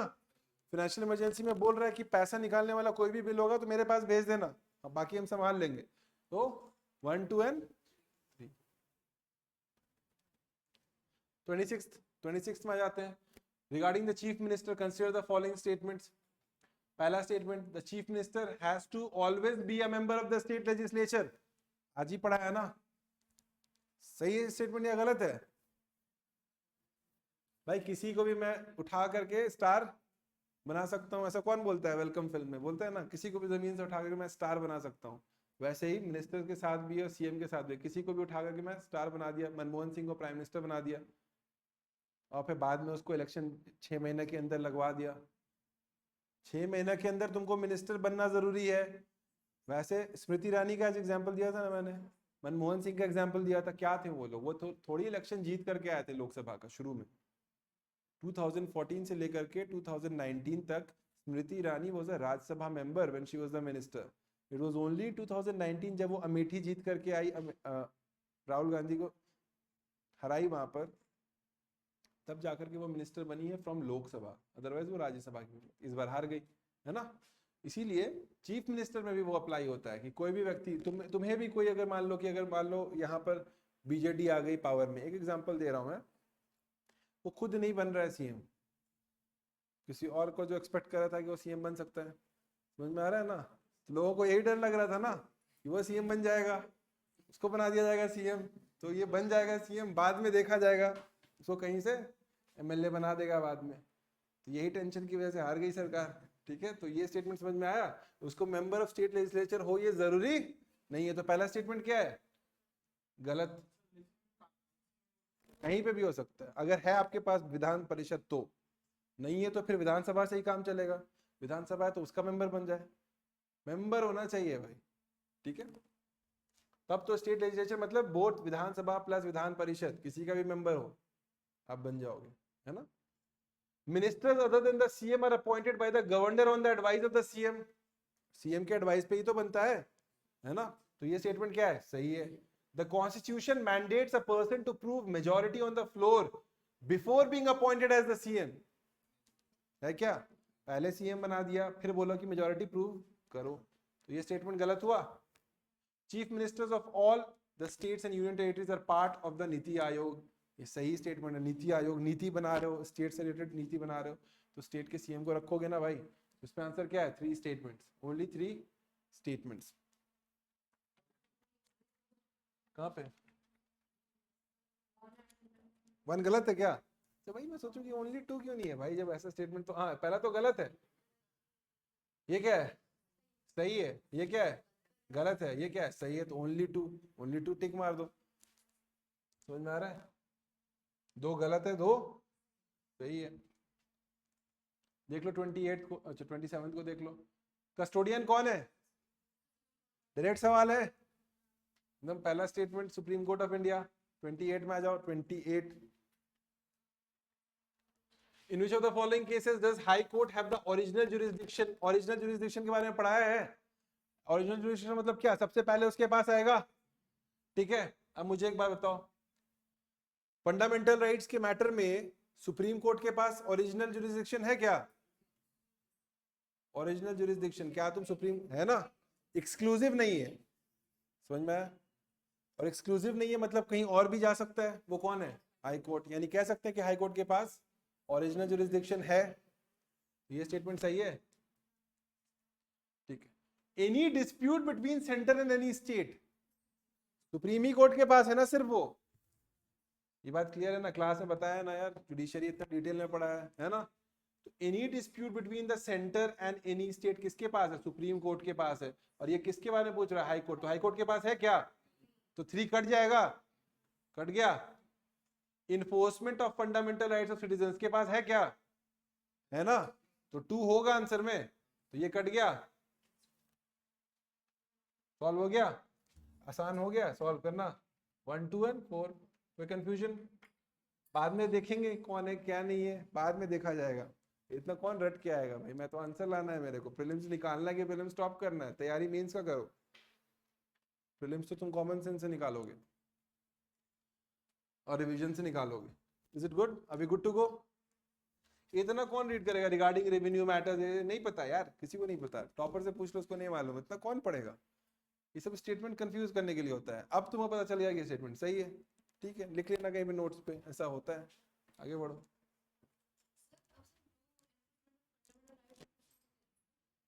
बताइए। 226, आर्टिकल 226 है ना? क्लास में बताया सबको डिटेल में। 226 अभी क्या मजेदार सवाल लग रहा है? एडवाइजरी जुरिसडिक्शन कौन सा article?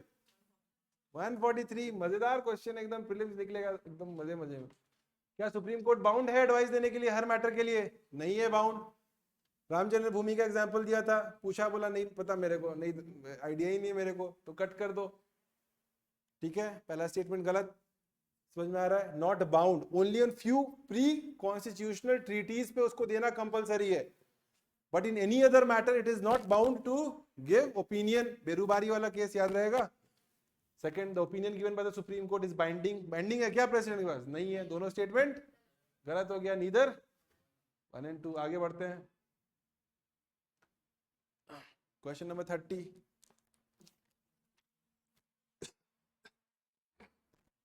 Consider the following statements with regards to committee on public undertakings. Parliamentary committee जो पब्लिक अंडरटेकिंग में होता है उसके बारे में पूछ रहा है ना।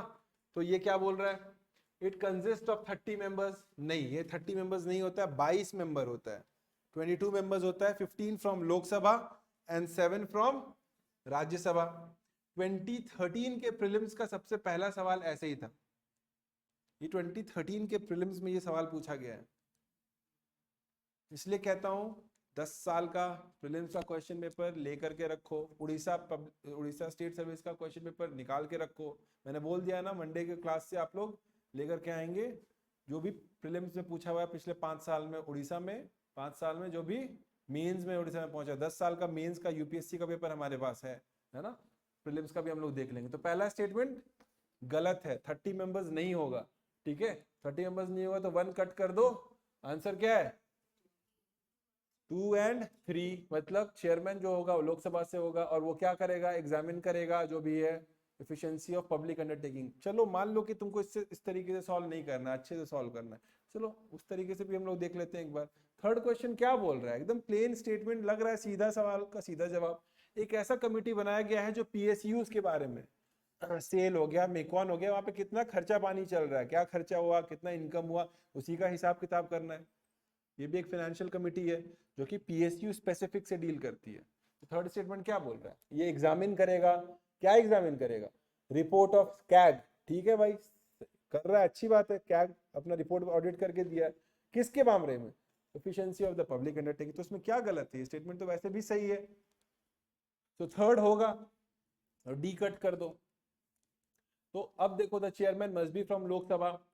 देखो एक बात समझो, ये एकदम डिटेलिंग कि लोकसभा से ही चेयरमैन होगा, तुम हर कमेटी का रट नहीं सकते हो। मेंबर्स लोकसभा से है या राज्यसभा से, पर पैसा का बात जहां पे आएगा ना, वहां पे मान के चलो कि लोकसभा का आदमी ही रहेगा ज्यादातर। 95% केसेस में लोकसभा ही रहेगा। स्टेटमेंट भी सही लग रहा है, तो 2 and 3 सही हुआ। 2 and 3 जब सही है तो फर्स्ट का चेक कर लो, 30 मेंबर। 30 मेंबर है, 30 मेंबर अक्सर कम ही लोगों का होता है 30 मेंबर, तो पीएसयू का 30 मेंबर नहीं है, 22 मेंबर है, 15 और 7। एस्टीमेट कमेटी में 30 मेंबर्स है, और दूसरा पैक में भी 22 मेंबर्स है। पब्लिक अकाउंट्स कमेटी जो हम लोगों ने पढ़ा ना अभी, पैक में भी 22 मेंबर है। ठीक है, 31 देख लेते हैं। इन सारे फंक्शनरीज को अरेंज करो in the sequence of the order of precedence. लिखवाया है ऑर्डर ऑफ प्रेसिडेंस कि किसका क्या रैंक है। मतलब अगर कोई भी पब्लिक फंक्शन होगा तो नंबर 1 में कौन बैठेगा, वीआईपी का सीट किसके लिए रिजर्व रहेगा, प्रेसिडेंट। फिर क्या है, वाइस प्रेसिडेंट, फिर प्राइम मिनिस्टर। ऐसे करके एक सीक्वेंस है, उसको देख लेना होगा। तो इसमें क्या मैं लॉजिक बताऊं, डेप्यूटी प्राइम मिनिस्टर पहले होएगा, खुद सोचो। डेप्यूटी प्राइम मिनिस्टर तुम्हारा, चलो मान लो मैं लॉजिक लगाता हूँ, चलो हटाओ कहानी। अटॉर्नी जनरल कौन है, वकील है। किसका वकील है, सेंट्रल गवर्नमेंट का वकील है। तो गवर्नमेंट का बादशाह कौन है, प्राइम मिनिस्टर। एटलीस्ट अपने सेंस में तो है ना प्राइम मिनिस्टर। उसका छोटा भाई कौन है, डेप्यूटी प्राइम मिनिस्टर।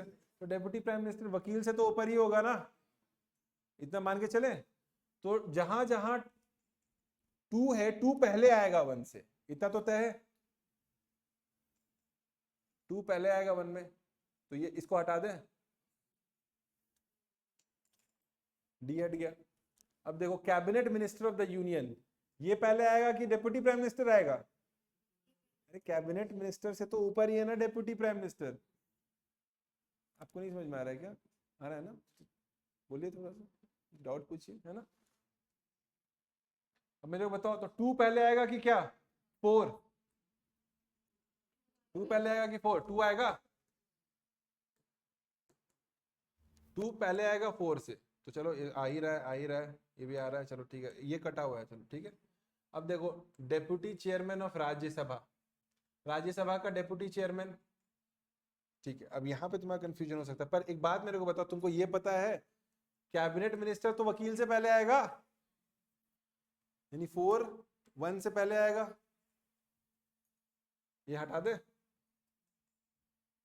अब ये फंस, ये बच रहा है 3 2, चलो 2 4, 2 सबसे पहले आ गया, सी आंसर है, वाह वेरी गुड। टू तो सबसे पहले आएगा भाई, क्या गलत बोल रहा है लड़का, ठीक बोल रहा है, डेप्यूटी प्राइम मिनिस्टर आएगा पहले। कुछ भी नहीं आता था तुमको, रटना भी नहीं था, लॉजिक लगाना था, क्या रटना पड़ा? नहीं ना भाई, सोचो ना, डेप्यूटी प्राइम मिनिस्टर है, वो मिनिस्टर से तो ऊपर आएगा, अटॉर्नी जनरल उसका वकील है, इतना बड़ा तो आदमी नहीं है वो, शायद सुप्रीम कोर्ट का जज होता तो समझ में आता, इसको इज्जत देना है बहुत ज्यादा, ये तो मेरे प्लेजर ऑफ द प्रेसिडेंट से आता है, प्राइम मिनिस्टर तो उससे ऊपर ही होगा भाई, डेप्यूटी प्राइम मिनिस्टर। तो आंसर आ गया 2431। चलो 32 में आ जाओ। इनमें से कौन कौन से पुलिस रिफॉर्म्स के बारे में बात किया? मेरे गवर्नेंस के नोट से डायरेक्टली उठाया हुआ सवाल है, हालांकि मैंने यहाँ पे नहीं पढ़ा है, लेकिन देख लो, रिबेरो कमीशन हो गया, पद्मनाभया कमीशन हो गया, मालीमात कमीशन हो गया, ये 3 कमीशन है। नरेश चंद्रा डिफेंस के लिए है, तो इसको कट कर दो। 1, 3 एंड 4 है आंसर, 1, 3 एंड 4 है आंसर, ठीक है। अब आ जाते हैं क्वेश्चन नंबर 33। क्वेश्चन नंबर 33 पढ़े हैं इम्पीचमेंट ऑफ जज के बारे में। जज को हटाने के लिए कितना चाहिए? स्पेशल मेजॉरिटी चाहिए, क्या 2 कंडीशन चाहिए? प्रूवन मिसबिहेवियर और इनकैपेसिटी। अब देख लेते हैं, the constitution of India define करता है क्या? कट कर दो भाई, तुरंत में कट कर दो, इतना टाइम नहीं है अपने पास, है ना। तो 2 को कट कर दिया हम लोगों ने। अब 2 को कट कर दिया तो क्या हुआ? हट गया, वो एक ही हटा, कुछ बहुत फायदा नहीं हुआ, चलो कोई बात नहीं। The motion to impeach a judge of the Supreme Court cannot be rejected by the Speaker of the Lok Sabha। कर सकता है कि नहीं? वो जो मोशन जो इंटर करता है उसको इंटरेंस करने से रोक तो सकता है। और मान लो फिर भी नहीं पता है, मैं ये नहीं बोल रहा बहुत ज्यादा, तो क्वेश्चन मार्क मार दो भाई, वहां कर दो, नहीं पता मेरे को, मैं आगे रीड करूंगी, ठीक है, आगे रीड कर। फोर्थ क्वेश्चन रीड कर लेते हैं। If the motion for the impeachment of the जज is taken up for voting, the law required the motion to be backed by each house of the parliament and supported by a majority of total membership of that house and by not less than 2/3 of the total members of the house present and voting। बोलना क्या चाहते हो? Special majority, ठीक है, simple, छोटी सी बात को complicate कर रहा है, स्पेशल मेजॉरिटी है ना, होता है क्या? सही है, फोर्थ स्टेटमेंट सही है, और 2 गलत है, 2 गलत है ना, 2 गलत है तो 2 कट कर दो, और फोर्थ स्टेटमेंट सही है तो 3 ओनली कट हो गया। 3 और 4 कॉमन है तो 1 पे आ जाते हैं, घुमा फिरा के, घुमा फिरा के बात 1 पे आ गई। 1 पे अगर आ गई है बात, तो मैंने तुमको ऑलरेडी बताया हुआ है कि एक सुप्रीम कोर्ट के जज को रिमूव करने के लिए 100 लोकसभा के एमपीज का साइन चाहिए और 50 राज्यसभा के एमपीज का साइन चाहिए, है ना। वो मोशन जो तुम इंटर करोगे उसको फिर भी लोकसभा का जो स्पीकर है ना, वो रिजेक्ट करने का कैपेसिटी रखता है, इवन दो वो एक्सेप्ट भी कर ले और इंक्वायरी कमेटी बन भी जाए, इसके बावजूद भी वोट ना करे, वो भी मैंने बताया क्लास में, because it is a 2-step process, one judicial act and one is parliamentary act. Judiciary is compulsory but parliamentary is discretionary. तो क्या मतलब है? अगर वो जुडिशियल कमिटी जो है, इवन दो वो जुर्म बोल दिया कि किया है, तब भी पार्लियामेंट उस पर वोट करे, ये जरूरी नहीं है। बस समझ में आया? तो ये स्टेटमेंट क्या है? कैन नॉट बी रिजेक्टेड, मतलब ये गलत स्टेटमेंट है, ठीक है। तो आपका आंसर क्या होगा? 3 एंड 4 बन जाएगा। तो स्टार मार्क कर दो, पूरा तुम्हारा जुडिशियरी रिवाइज हो गया इससे, इसके रिमूवल का प्रोसेस।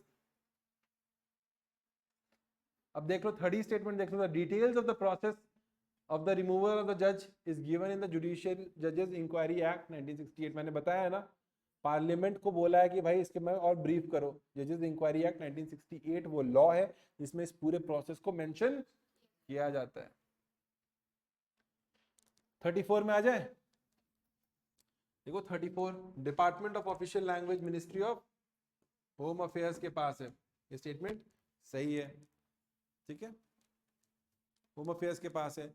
जबकि हम लोग देखते हैं कि आपका director general of foreign trade affairs ministry of external affairs के पास नहीं है, कॉमर्स के पास है, तो ये स्टेटमेंट गलत है, कॉमर्स मिनिस्ट्री के पास है, ठीक है।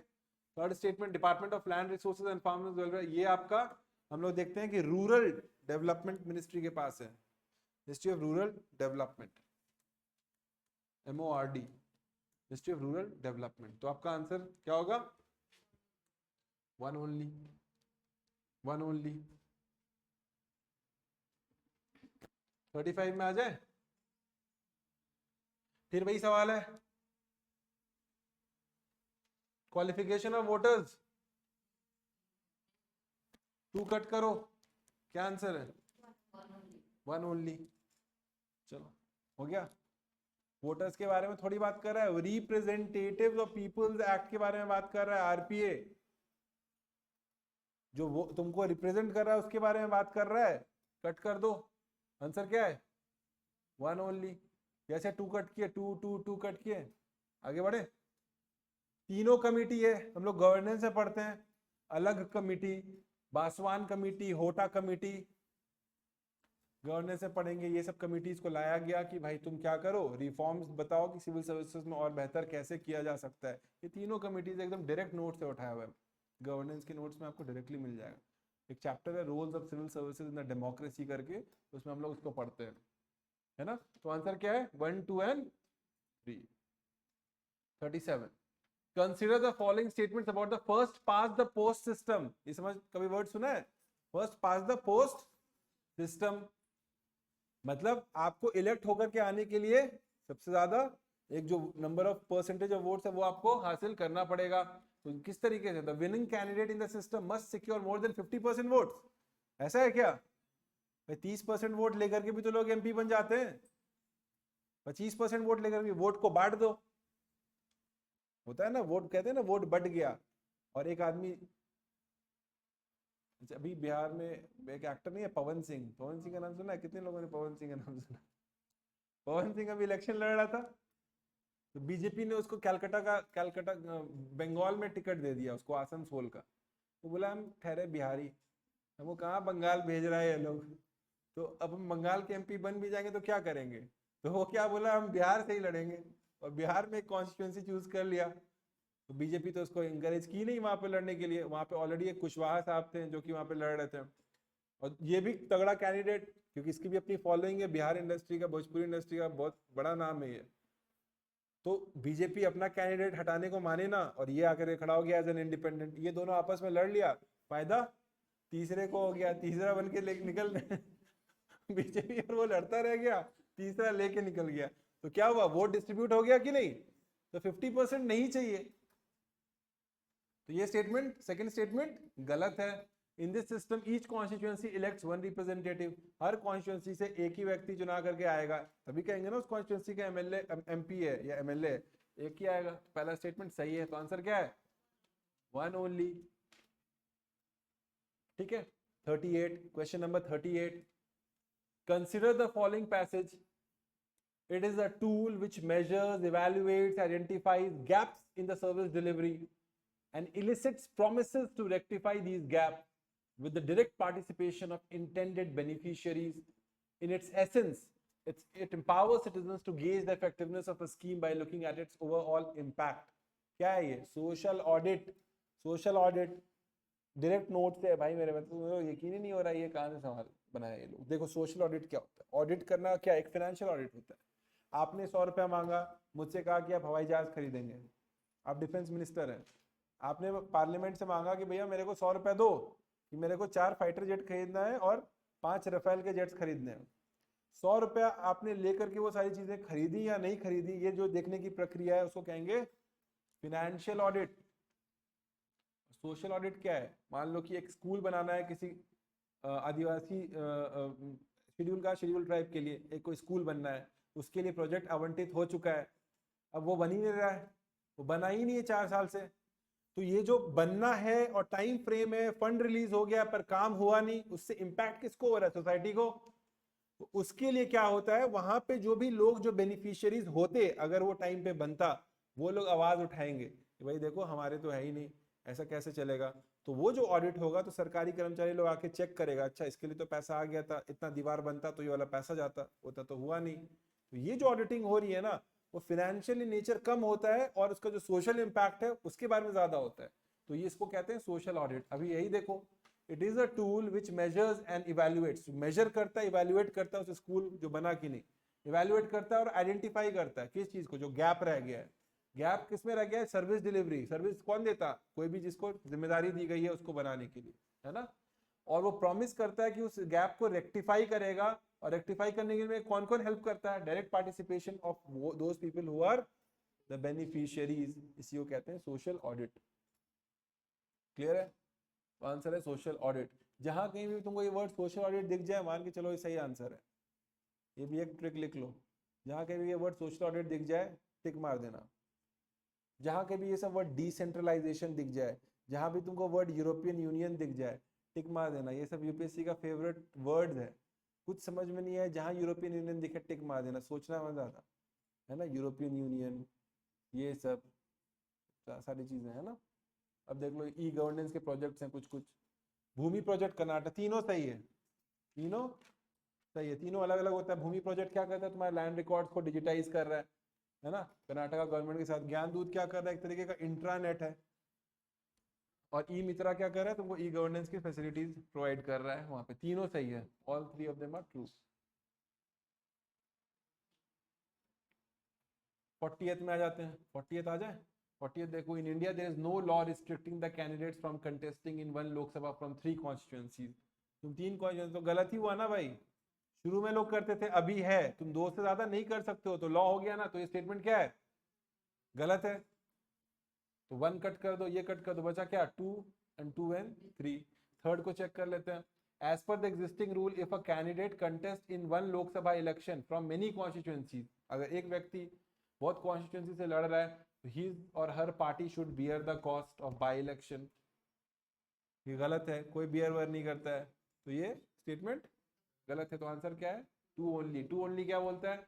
इन 1991 Lok Sabha election Shri Devilal contested 3 Lok Sabha constituency. एक देवीलाल साहब ने 3 अलग अलग कॉन्स्टिट्यूएंसी से लड़ाई की। इसी के बाद बोला भाई ऐसे तो हद हो जाएगा। इसी के बाद हम लोग देखते हैं ये स्टेटमेंट सही है। देवीलाल साहब ने 3 कॉन्स्टिट्यूएंसी से लड़ाई करी थी, तभी बोला भाई इसका कोई लिमिट बनाना पड़ेगा।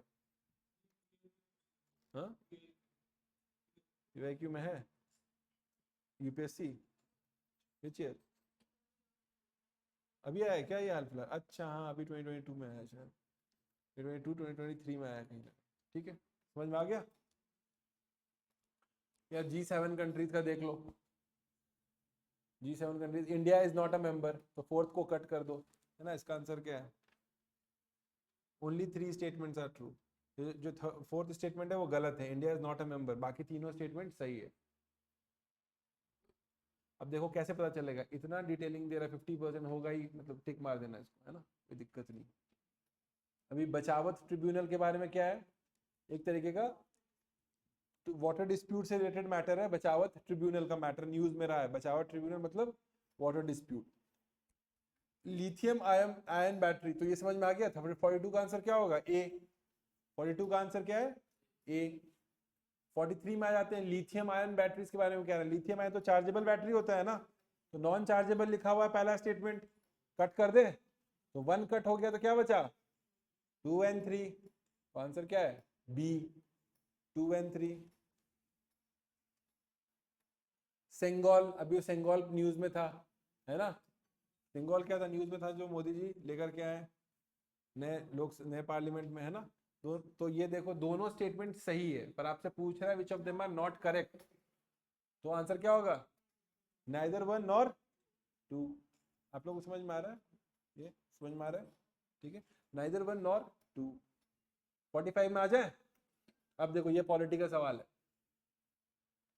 Which of, with respect to the monuments of national importance, consider the following statements.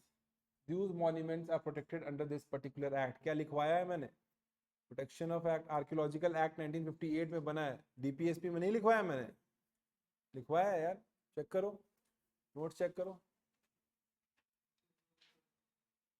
Protection of archaeological sites, जितने भी पुराने साइट्स हैं, रेड फोर्ट, ये सब, ताजमहल वाजमहल, ये सब। ये एक्ट के बारे में लिखवाया है कि नहीं? सिर्फ आर्टिकल 49 में लिखा है, लेकिन एक्ट के बारे में नहीं मेंशन किया है। ये एक्ट लिख लीजिए, इसी एक्ट ये लॉ बनाया गया है, इस एक्ट का नाम लिख लीजिए, ancient monuments and archaeological sites and remains act.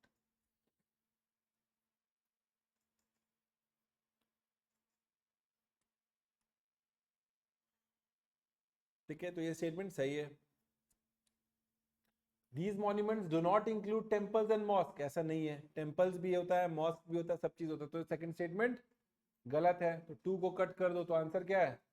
1 only, क्योंकि देखो word national importance has been defined करके लिखा हुआ है, तो वो स्टेटमेंट गलत है। कोई नेशनल इंपॉर्टेंस डिफाइन नहीं है, नेशनल इंपॉर्टेंस है उस लिस्ट में लोग डाल देते हैं ना, तो आंसर क्या है? 1 only. Open network for digital commerce, ये सवाल देखो, पहला स्टेटमेंट जो है ना वो गलत है, क्योंकि ये देखो, ये भी मान के चलो जब ऐसा सवाल हो ना जिसे मिनिस्ट्री के बारे में लिख रहा हो, initiative of this and this, ऐसा अगर होता है ना तो मान के चलो वो स्टेटमेंट गलत ही होता है 60% ऑफ द टाइम। जिस मिनिस्ट्री के बारे में, जो मिनिस्ट्रीज के बारे में लिख रहा होता है ना, first it is an initiative of this ministry, the possibility of that ministry being wrong is high, मतलब कुछ समझ में नहीं आ रहा है अगर, तो उसको कट कर देना। ऐसा क्वेश्चन में ज्यादातर 60% टाइम्स में क्या होगा, मिनिस्ट्री अगर आएगा, ट्रिक है ये, कट कर देना। हर मिनिस्ट्री तुम रटे हुए हो ये जरूरी नहीं है, ये कॉमर्स मिनिस्ट्री में आता है, ठीक है, तो ये कट हो गया। आंसर क्या बचा? Only 2 and 3। Sapre committee complex enforcement matters के लिए बना, न्यूज़पेपर न्यूज में था। सप्रे कमिटी सेबी है ना, तो डी इसका आंसर है, डी। बशोली पेंटिंग कहां पर? जम्मू एंड कश्मीर, कठुआ, जम्मू एंड कश्मीर कठुआ में, वहां पे उसको जीआई बशोली पेंटिंग को दिया गया है ना। ये सब न्यूज में देख लो, मैं फिर भी करवा दे रहा हूँ। तानसा वाइल्ड लाइफ सेंचुरी किधर है? महाराष्ट्र में, पालघर महाराष्ट्र में है तानसा, ठीक है, तो ये स्टेटमेंट सही है। गांधी सागर किधर है? मध्य प्रदेश है ना, तो इसको कट कर दो, 2 कट कर दो। सतकोसिया उड़ीसा में है ना, तो छोड़ो, तो तुम लोग उड़ीसा से पहले 3rd को कट करो भाई, है ना। और Barda wild life sanctuary Gujarat में, सब जगह घूमी हुई है, घूमी तो नहीं।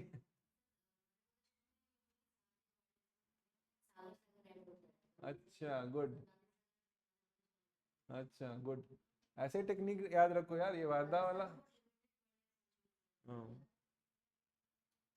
सरिस्का कहाँ है? सरिस्का, सरिस्का टाइगर रिजर्व किधर है? क्या सरिस्का? देखो गूगल करो, सरिस्का किधर है? सरिस्का टाइगर रिजर्व है ना, राजस्थान में। तुमने बोला कम है, मैंने सोचा एक राजस्थान का एक एग्जांपल दे दूं, सरिस्का टाइगर रिजर्व राजस्थान में, ठीक है। तुम तो तमिलनाडु पहुंच गए भाई, वाइल्ड गैस मत करना तुम। जितना टेक्निक बताया उतना ही में रहना, ठीक है, मजाक कर रहा हूँ, ठीक है, ऐसे सीखोगे धीरे धीरे, है ना। देखो, तो ये क्या हो गया?